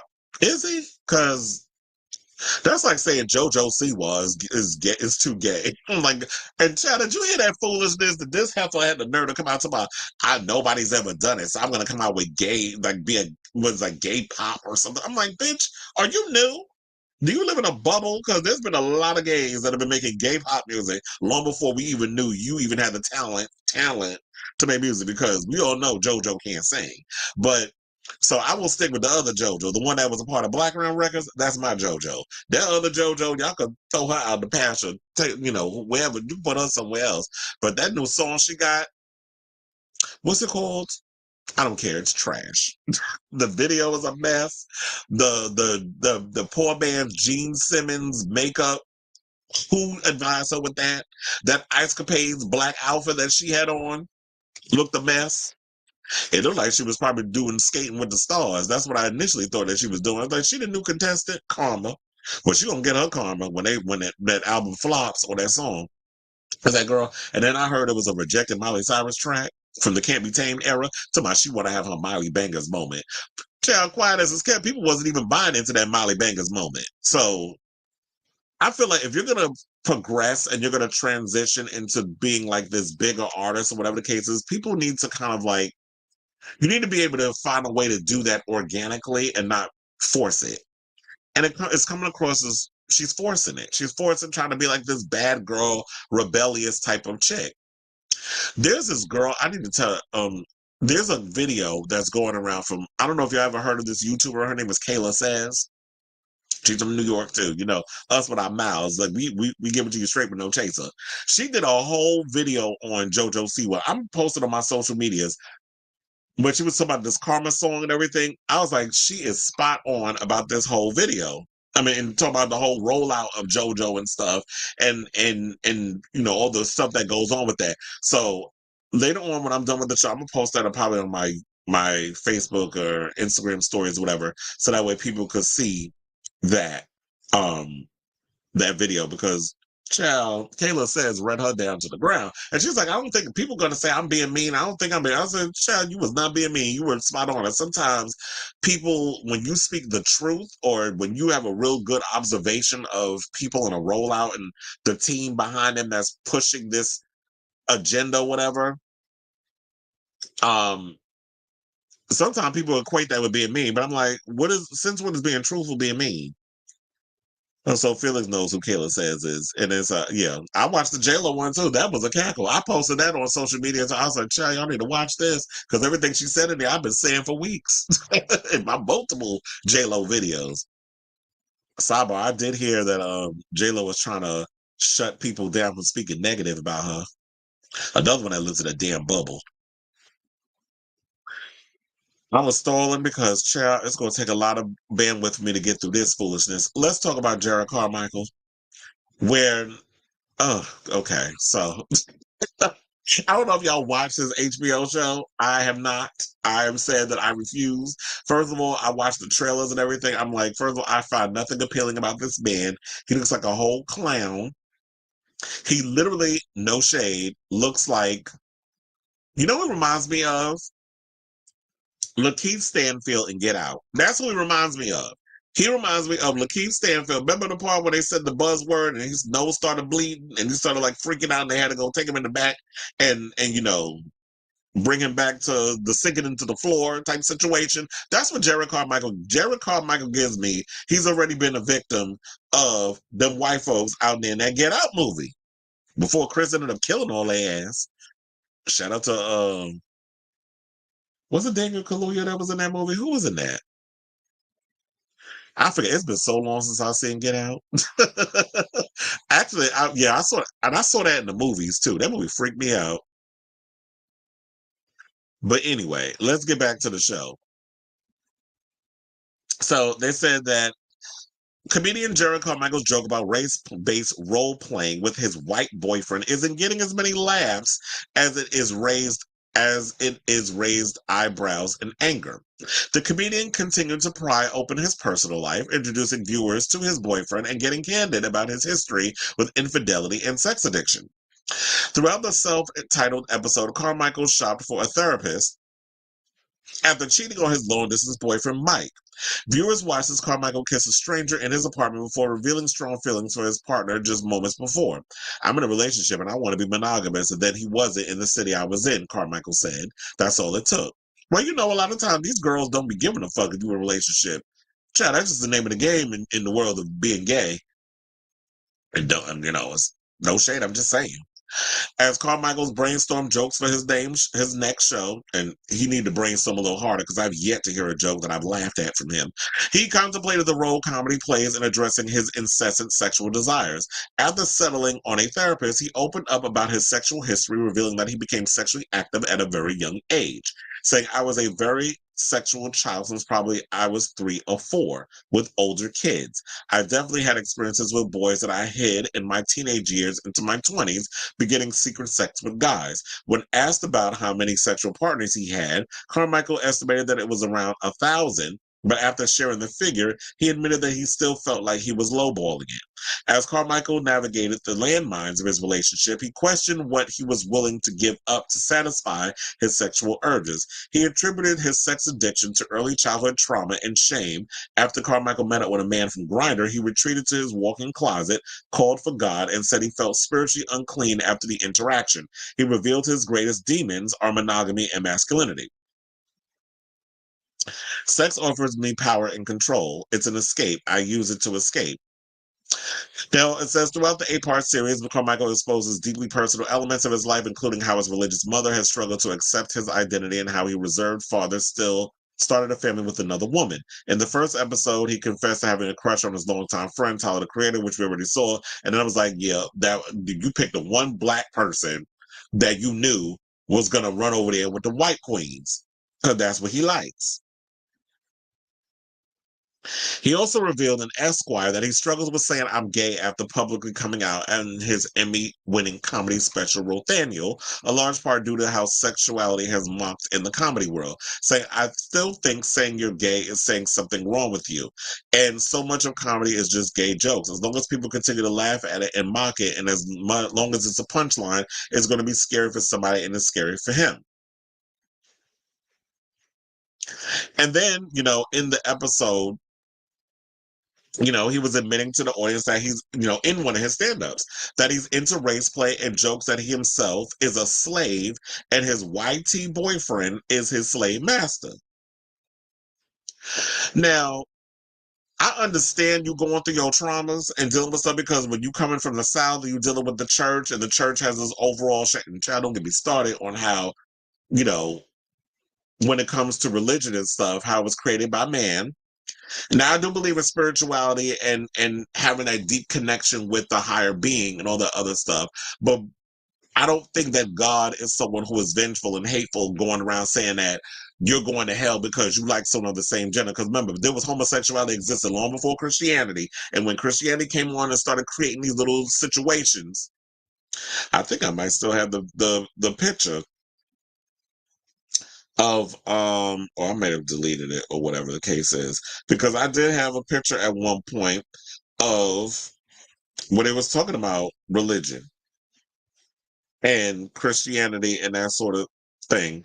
I might still have it, but then I'm looking into my my deleted photos, and I didn't delete nothing up in here yet, thank the Lord. So I might still have it in here somewhere, but I was like, look, I'm already doing a live show. I can't find it. But, and because it said, like, I think it says something or another about who the founders and all that other stuff was. And yeah, so it doesn't really matter. But I'm sure if y'all Google Schmoogle, whatever the case is, you can be able to see like the true foundation of religion and how it's created. And the fact of the matter is that people are putting so much money into these churches, but are the churches actually out here helping the people and elevating the people and those who are, out here struggling to make ends meet, but they got money to put into the collection plate. So I understand like he's going through his struggles and all that other stuff that was going on in his personal life in regards of, his mother trying to pray the gay away because she has a problem with that, and him having been sexually abused, because that's what that is. If you was sexually active since you was 3 or 4, you dealing with some sexual abuse. I don't know if somebody older, because 9 times out of 10 when it comes to people who have been sexually abused, and not all gay men are product of sexual abuse. Me, I've never been sexually abused by anybody, not by no older man, not by anybody in my family, none of that stuff. So there are exceptions to the rule. So I know a lot of times we get these conversations that are had where people come out and say, I'm gay because I was abused. No, we're not going to put that off on that, because that's not where a lot of that comes from. People are born gay. It just is what it is. It's a part of our DNA. But with him, it's like he's saying that sex offers him power and control. And in so many ways, it does offer you power and control because you get to have control over that person in that situation. It's like, oh yeah, I'm in bed with this person. I get to be the dominant one, especially if I'm in a same-sex situation, is that I could be more in control of this guy. I have more of a power dynamic over this person. Or it's like when I'm dealing with a lot of situations in my life, because I'll even admit for myself, there were situations when, until I came and truly embraced a lot of my situations and childhood traumas and all that other stuff was going on, I was using sex as a crutch too. And there was situations where I would actually, you know, use sex as a way to escape a lot of my issues. And then after it was done and over with, the problems would still be there. And it takes a while for people to get to that place. So hopefully he gets to that place where it's like, you know, because he's what, 30, 31? He's in his early 30s. We'll say that. So it gets to a place where you have to come to terms with a lot of those. It's probably going to take him a while and a lot of therapy. And trust and believe, I do recommend therapy because when I was a kid, my mother was someone who very much encouraged therapy. My father being Black, he wasn't all about therapy. And I think that's another issue too. When you have Black people aren't really big on therapy. I feel like now more Black people are coming around to going to therapy because we've always been taught to believe what happens in this house stays in this house, or whatever goes on or whatever, we got to keep it in and we got to deal with it. We got to sweep it under the rug. That's not a good thing to do. So I highly recommend therapy. My sister does therapy too. My mother, I believe, sees a therapy. Like, there's a lot of us that still, you know, incorporate therapy in our lives. I think I use this show as my therapy. I haven't been to a therapist in a minute, but I feel like I use this show, like me spilling my own tea and using it as a way to relate to situations. And then people coming in and saying their own stuff too. I think it basically helps in a lot of situations about working out our stuff. But in regards to the whole race play thing, child, first of all, this has been some shit that you should have left on the cutting room floor. You should have brought this up. Everything don't need to be for our consumption. This is something we should not have known about. And to be honest, Jerrod Carmichael was saying this is the exact reason why Black people, if you ever read comments, whenever it come to interracial relationship, whenever they talk about the gays between Jerrod, between Todrick Hall, because we saw his white boyfriend. When we talk about Billy Porter, when we talk about Coleman Domingo, when we talk about all these other Black men that's out here immediately going, and technically Coleman Domingo's husband is Latino, but he's light skinned. When we talk about Don Lemon, who just married his husband over the weekend, this is the exact argument that people like to bring up when we have these conversations, is the fact that here y'all go. I see y'all proving a point. This is why they get with them white people and stuff over there, because y'all be in that race play. Y'all like I know they call you the N-word in the bedroom and all this other stuff. So there's a lot of that plays into that, and it's unfortunate. But to me, I just feel like, you know what, when we finally get someone who is a Black queer man in this space, that you want to see that positive representation. And unfortunately we don't, because here you go get this ninja a damn platform, and then this is the shit he says on his show. So this doesn't uplift the Black queer community. In fact, I feel like he's a dangerous aspect of the community. And I was like, you know what? Y'all just proved my point of, like, whenever I look at this dude, YC, I don't like his ass. And I never particularly cared for Jerrod Carmichael. But I did see this thing online. I was like, I had to pull it up and show y'all. Because I'm shady as fuck. I was like, this is what I imagine y'all be doing in the bedroom when it comes to race play. Please hold. I had to play this.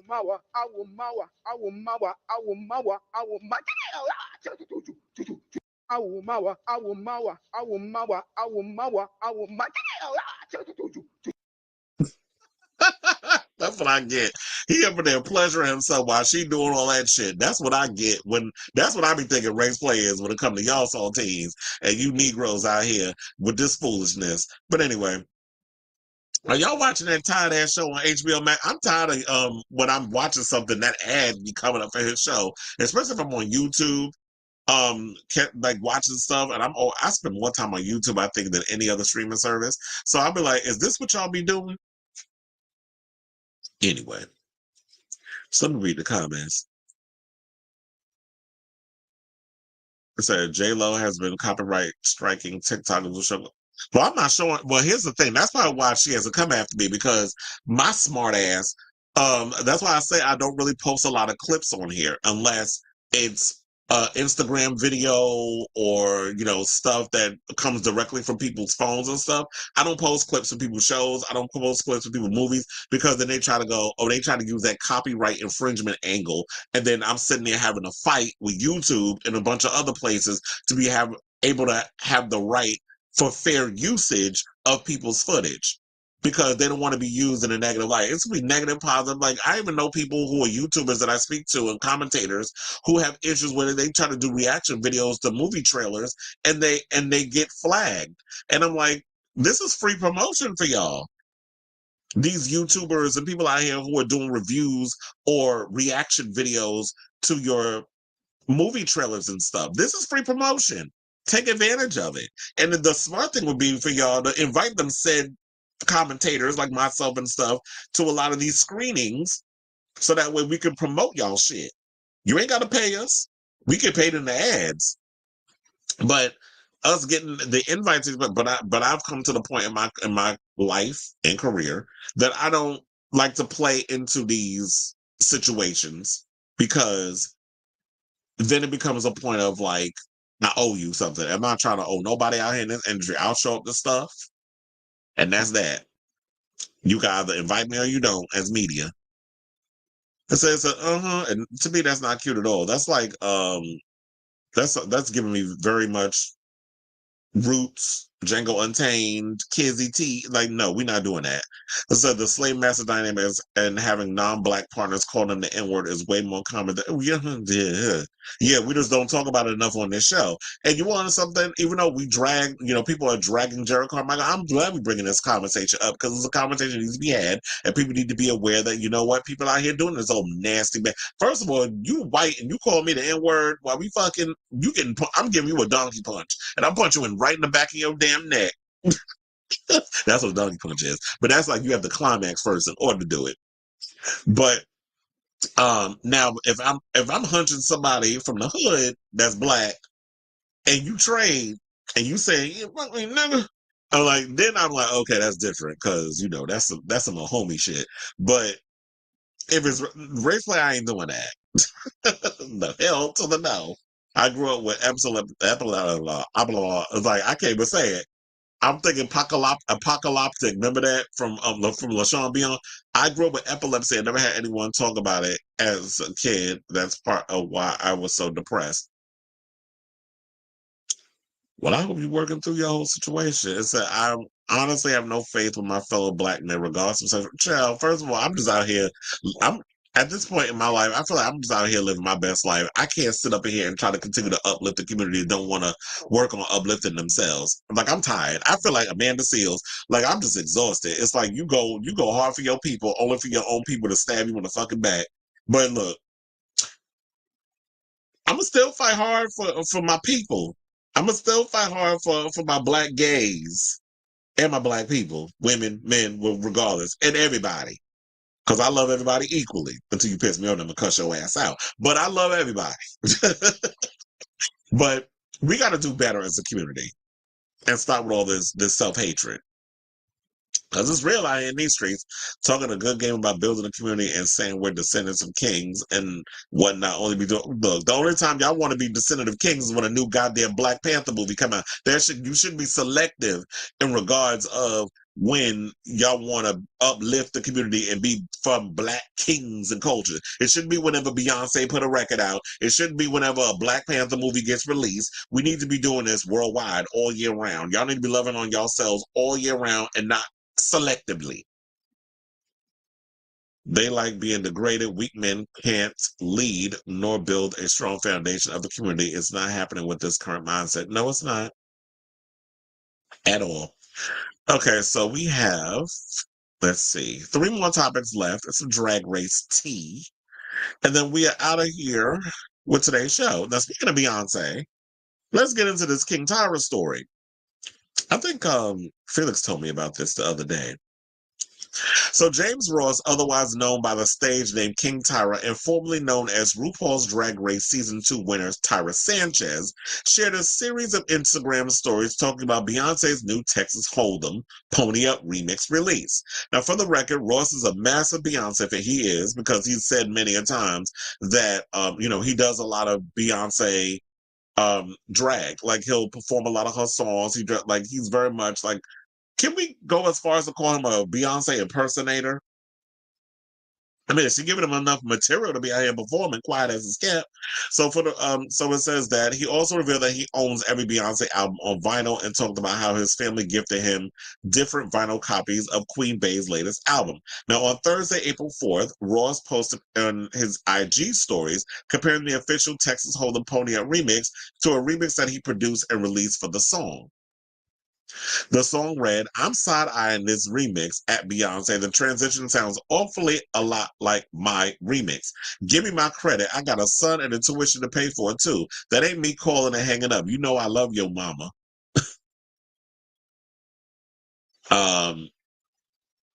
He then shared a still from the Texas Hold'em Texas Bama remix and wrote, "Produced by James Ross." First of all, I didn't even know that he was out here producing. Ross's final Instagram story also referred to what he perceived to be similarities between the two remixes. Moreover, he opened up about the frustrating creative process he's experienced in working on his own upcoming album. "Been up all night working on my own album. It's taken so long because I get frustrated at myself and I have no creative feedback from anyone. It's just me. Many times I doubt myself and my work and the songs I produce. Whether she used my remix idea or not, that was the confirmation I needed to know that I'm doing something right. Great minds think alike. Album dropping soon." Well, who knows that I want to play it on here, but here's the thing: I didn't even get to listen to the song, so I don't even know if the songs are similar in a way, because I just saw this article moments before I came on to do the show, which I should have did a little more research so that way I could tell y'all if it is. But if you have heard the song and there are similarities, let me know down in the comments. I saw this on out.com that they did this article on this. But I was like, first of all, I didn't even know that James Ross did music, because we saw that season 2 of Drag Race. Remember when he was up in the room in the workroom and he was singing off key? But look, here's the gag. These days, singing is not necessarily a requirement.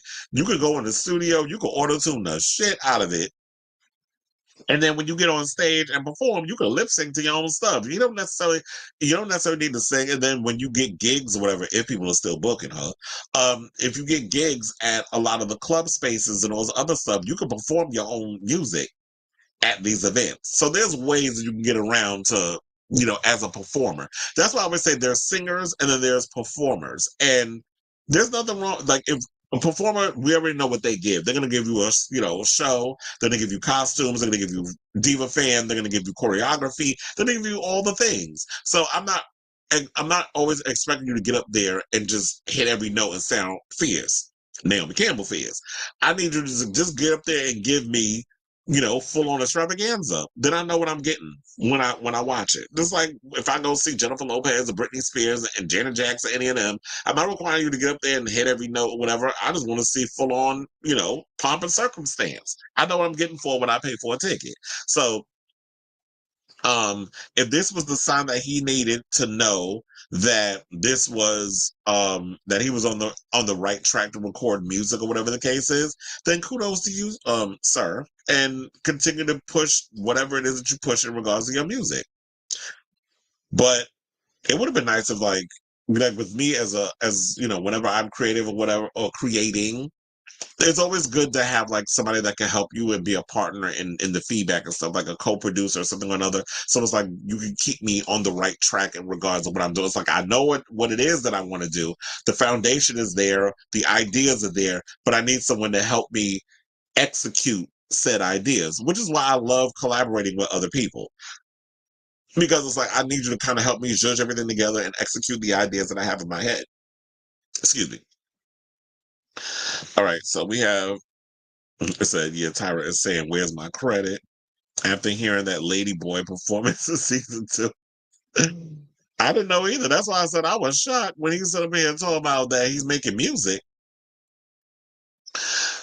That was a surprise to me. But anyway, let's get to this story. Now, Jan is calling out Sherry Pie Child because Sherry's still trying to make a comeback, season 12 Drag Race alum. So Sherry Pie, who the disgraced drag performer who was disqualified from RuPaul's Drag Race, season 12, as I said, has been trying to stage a comeback. Now, back in January this year, an in-drag Sherry Pie was rumored to attend and/or perform at a wedding ceremony in New York. Over the next few months, the Embattled Queen also started advertising a profile on Cameo for people to request personalized videos.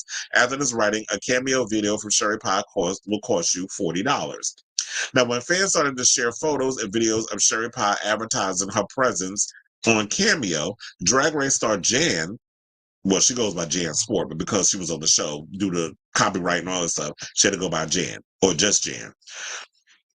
Now, Jan spoke out against her former co-star's resurgence, saying, "I never need to see Sherry Pie on my timeline ever again." This is what Jan wrote in an X post from April 1st. The tea, she lied to our cast when her actions came to light and told us that she stopped her behavior after we filmed because she realized it was not right.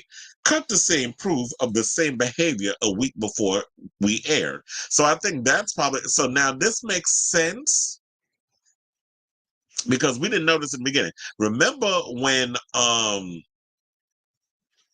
the tea first came out and people was like, well, what's going on? Why has not the RuPaul's show, why has the RuPaul's Drag Race addressed the situation? Y'all just be letting people slip through the cracks. Y'all didn't really do a background check like y'all should have been doing in regards to these queens that be on this show. And here she is talking about, they talking about that she was out here, catfishing people, pretending to be somebody else and getting them to send their videos and all this other mess. And then you said that you stopped doing it. And then all of a sudden, before her episode even aired, more stuff started coming out, which caused them to quickly edit around her appearance. So I was like, hold on, let me pull up Jan's actual tweet where she posted on X. Okay, so and then also she went on and said in the second post, "I don't trust that she wouldn't do the same thing to people again. I'm not saying she can't do drag or express herself, but a platform, nah, I guarantee whatever you're looking for in a cameo from her, you could absolutely find from another queen." Now, on April 3rd, Sherry Pie shared a series of Instagram stories, one which read, "I don't need to argue with backpacks." Oh. Now, if she already not clear enough, JanSport's drag name is based. Child, do we really need to explain what JanSport actually means? Are people that slow? We don't know what JanSport was the name of a backpack company. Like when I was a kid growing up, we all walked. Like JanSport was literally the what do you call it? The name brand backpacks that a lot of us walked around with when we went to school. I had me a JanSport. And that was like the big thing when a lot of us, when we was in high school and stuff, like that was what we was wearing. So yeah, that's what she wrote. I was trying to say if I could pull up the Instagram post so y'all can see it. But child, it's a mess with Sherry Pie. So here's the question I have for y'all. Are y'all here for this comeback with her?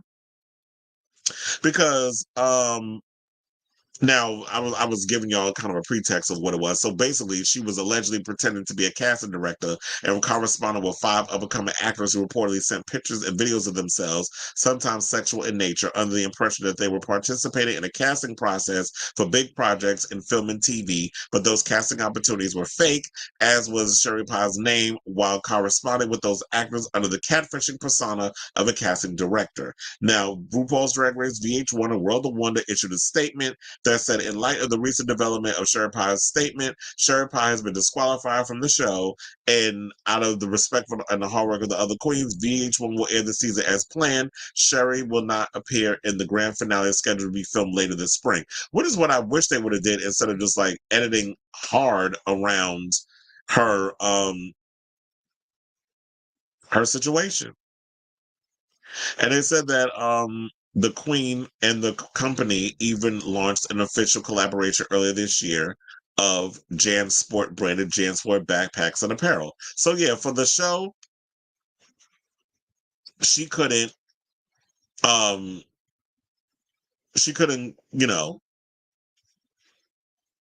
use the JanSport moniker, but now she can because she's able to get something out of it. So I kind of agree with Jan on this. It's sort of like, you know what? If you want to go out and do drag and clubs want to book you and all this other stuff, then by all means, if that's what they want to do, then I'm not going to hold y'all on it. But in regards of like giving her a platform to actually, but then wouldn't that be considered the same thing? Like if you give her a moment or a platform to go out and really show off her drag and perform in these club places, does that mean that the clubs are condoning Jan's behavior? Are they saying that it's okay for you to be out here catfishing people and now you can come back into our spaces and perform again? No one's discounting Sherry's talent because she is talented. However, the things that you did, should they be held accountable for it for the rest of their life? And I'm trying to remember also, did she even get help or whatever for what she did? So I don't know. I'm just of two minds about this. I'm all about redemption, or getting your life better. Now, I don't think she'll ever appear on another episode of Drag Race. That's not happening. I don't think she'll ever get that opportunity ever again. But I don't know. I'm on two minds. I'm like, on one hand, we need to forgive and move on and all this other stuff. But if you ain't do your 59 Hail Marys and your 105 Our Fathers and ask for penance, then I don't think you should get a resurgence in your career.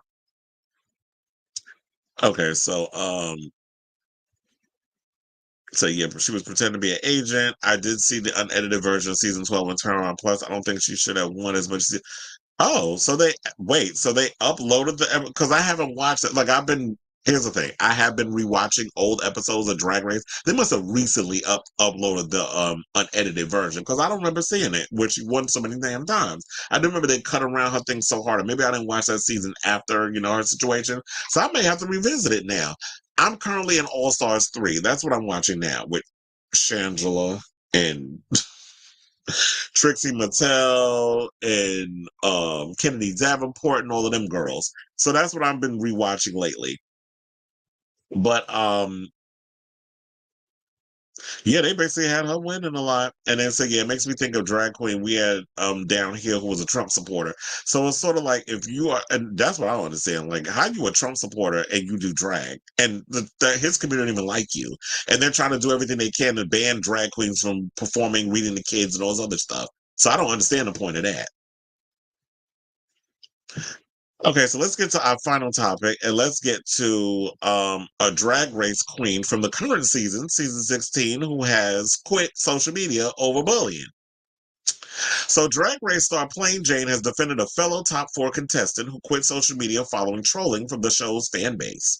Both Jane and Q made it to the final 4 in season 16, with the latter just missing out on reaching the top 3 alongside Jane, Nymphia Wynn, and Safira Cristal. Q notched up 2 wins during her time in the workroom, including one for a goth-inspired design challenge. However, shortly after the episode aired, she had deactivated her X/Twitter account because of negative reaction from viewers. But maybe surprisingly, given her inflammatory attitude on the show, Jane jumped into the defense of her castmate, who still has not returned to social media. Writing on X, Jane admonished viewers, saying, "I used to be able to clown on my sister Q so fiercely, but now I can't because she's actually down about how the fan base is treating her. Thanks a lot, Twitter, for ruining that for me." Well, girl, I'm sure if you have her number, you could text her. It said in a subsequent post, she added that some fans are taking Drag Race too seriously, which is something I've been saying for years. She said we could have all. Okay, y'all really need to proofread, Jane. We could all have fun with her Delulu edit, but once again, you took things too far, she wrote. It's not that deep and she's still sickening. Jane's statement has been well received by fans who have echoed her sentiments and lamented Q's treatment. "I feel sincerely bad for her. There's a line that was crossed," one wrote. Another added that would be so cruel and mean, and it's heartbreaking. Q does not deserve this at all. Well, here's the thing. It's funny how y'all quit to come to Q defense, but wasn't she the same one that said that Safira Cristal didn't deserve her win? even though you got your 2 wins. And I truly feel in my heart of hearts that the reason that she must have did something with production, or production was like, oh, this be a good edit with her, where we could make it seem like, you know what, all these times when she feels like she should have won, we're going to withhold that from her because we could get a reaction out of it. We could piss her off even more and get that rise in reaction. So her going a little too hard, and I said that she's the Lucy LaDuca of this season. And funnily enough, Roscoe's, I don't know if y'all watching my show or if this was a bookcase, I don't know what it is, but funnily enough, if y'all watched the recent episode of Roscoe's party, or what is it, the viewing party, whatever, Lucy and Q were the guests on the recent episode. So I'm like, child, y'all watching this show? Hey, how y'all doing? I watch yours. So I say all that to say is like, I do agree that the Drag Race fandom, y'all do be out of control because a lot of the racial stuff that y'all been putting on Saphira's page is ridiculous too. It's a TV show. It should be a show that we should all just enjoy because we relatively love the show. Y'all shouldn't just be out here just trying to throw shade for the sake of throwing shade. Like, I don't understand it. It's like, when I watch the show, I'm going to just watch it and I enjoy it, whatever. And you see they ain't trying T.S. Madison, and they trying to come for her with her critique over Nymphia Wind wearing the yellow and stuff. And she was like, play with your drag, don't play with me. Like, y'all messing with the right one. Like, y'all over here doing this bullying and stuff with people online. Like, I'm not the one. I will fight every last one of y'all on social media. And you know TS will cuss y'all asses out. And they ain't fuck with her since. So sometimes you gotta put these little children in their place and let them know that they cannot be out here trying to do all this little bullying and mess and thinking that I won't send you home to your mama crying after I eviscerate y'all, verbally assassinate y'all asses on social media. Because I'm the same with this mouth. It's like every now and again I'll let shit go, but it's like, you try me, I'm gonna cuss your ass out to the point where you leaving in tears. And I mastered that art because long before there was social media, I used to read people down to the ground and to the point where they would leave crying. So, while the fan base is really toxic, you have to say, like, a lot of times the girls be doing they mess and stuff. And I'm actually looking forward to Friday's episode where it's like they're gonna have them do a lip sync smackdown, the Lollapalooza where they win $50,000 whoever wins. So I actually love the idea that they're doing that, and I feel like they should save that for the eliminated queens. That should be just a new thing every season. So whoever came with this idea, kudos to you for that. And I'm actually looking forward to who the winners are gonna be next week. Now I will say this. So tonight I'm going to actually be at an event with, what was it? Meatball and Big Dipper are filming their podcast out in Brooklyn. And so I'll be out there tonight. And then there's an after party that I'll be going to with Nymphia Wynn's going to be there. Tsunami Muse is going to be there. Neohuru, who just won Dragula, she's going to be at the event. And damn, who's the other one? Oh, a mandatory meeting. She's going to be there too. So, child, I will be out with the girls tonight. I don't got to work tomorrow. So, yeah, I'll be out there tonight. So, if y'all happen to see me out in Brooklyn tonight, you can come over and say, how you doing? All right. So, that concludes the end of the show. If y'all have any more things that y'all want to bring up in the comments, speak now forever, hold your peace. Other than that, we are done with today's show. And in that case, yes, please hit that like button, that subscribe button, and the notification button if you haven't already. For those of you who are watching the live stream, also share the show, let your friends know about this messy ass show that's on YouTube. And I thank you all for watching and all that good stuff. Child, I'm hungry. I have not eaten anything since I've gotten up this morning. I was also tired, so that's why I had to drink a ginger ale because like I needed the caffeine to wake me up. Because I was like, I didn't have my coffee. I didn't eat anything. But, child, look, I got in the fridge right now some Buffalo Wild Wings left over from Sunday. So I'm about to dog that. And then later on tonight, head out to Brooklyn. Because I got to call a friend of mine who just landed from L.A. He landed a couple of hours ago, but I know he was calling me during the show. So now when I hang up, I got to find out what's the team because I got to head out to Brooklyn later. So thank you all for watching. Tune in next time for a brand new episode of Chris Avalon Unfiltered. I'll probably see if I could do a show. You know what? I'll see if I can do a show tomorrow because I'm going to be busy for the next couple of days. So if there's anything that's popping off in entertainment, I'll be back on the line to deliver y'all the latest celebrity news and gossip. And thank you all that's been in the comments because my numbers are lit right now. I can see definitely everybody. X is where it's mostly popping. The YouTube channel, thank you all who's watching over there, but I see a lot of y'all watching me live on X as well as Twitch. So yeah, love you all for watching, and until next time, ciao, darlings.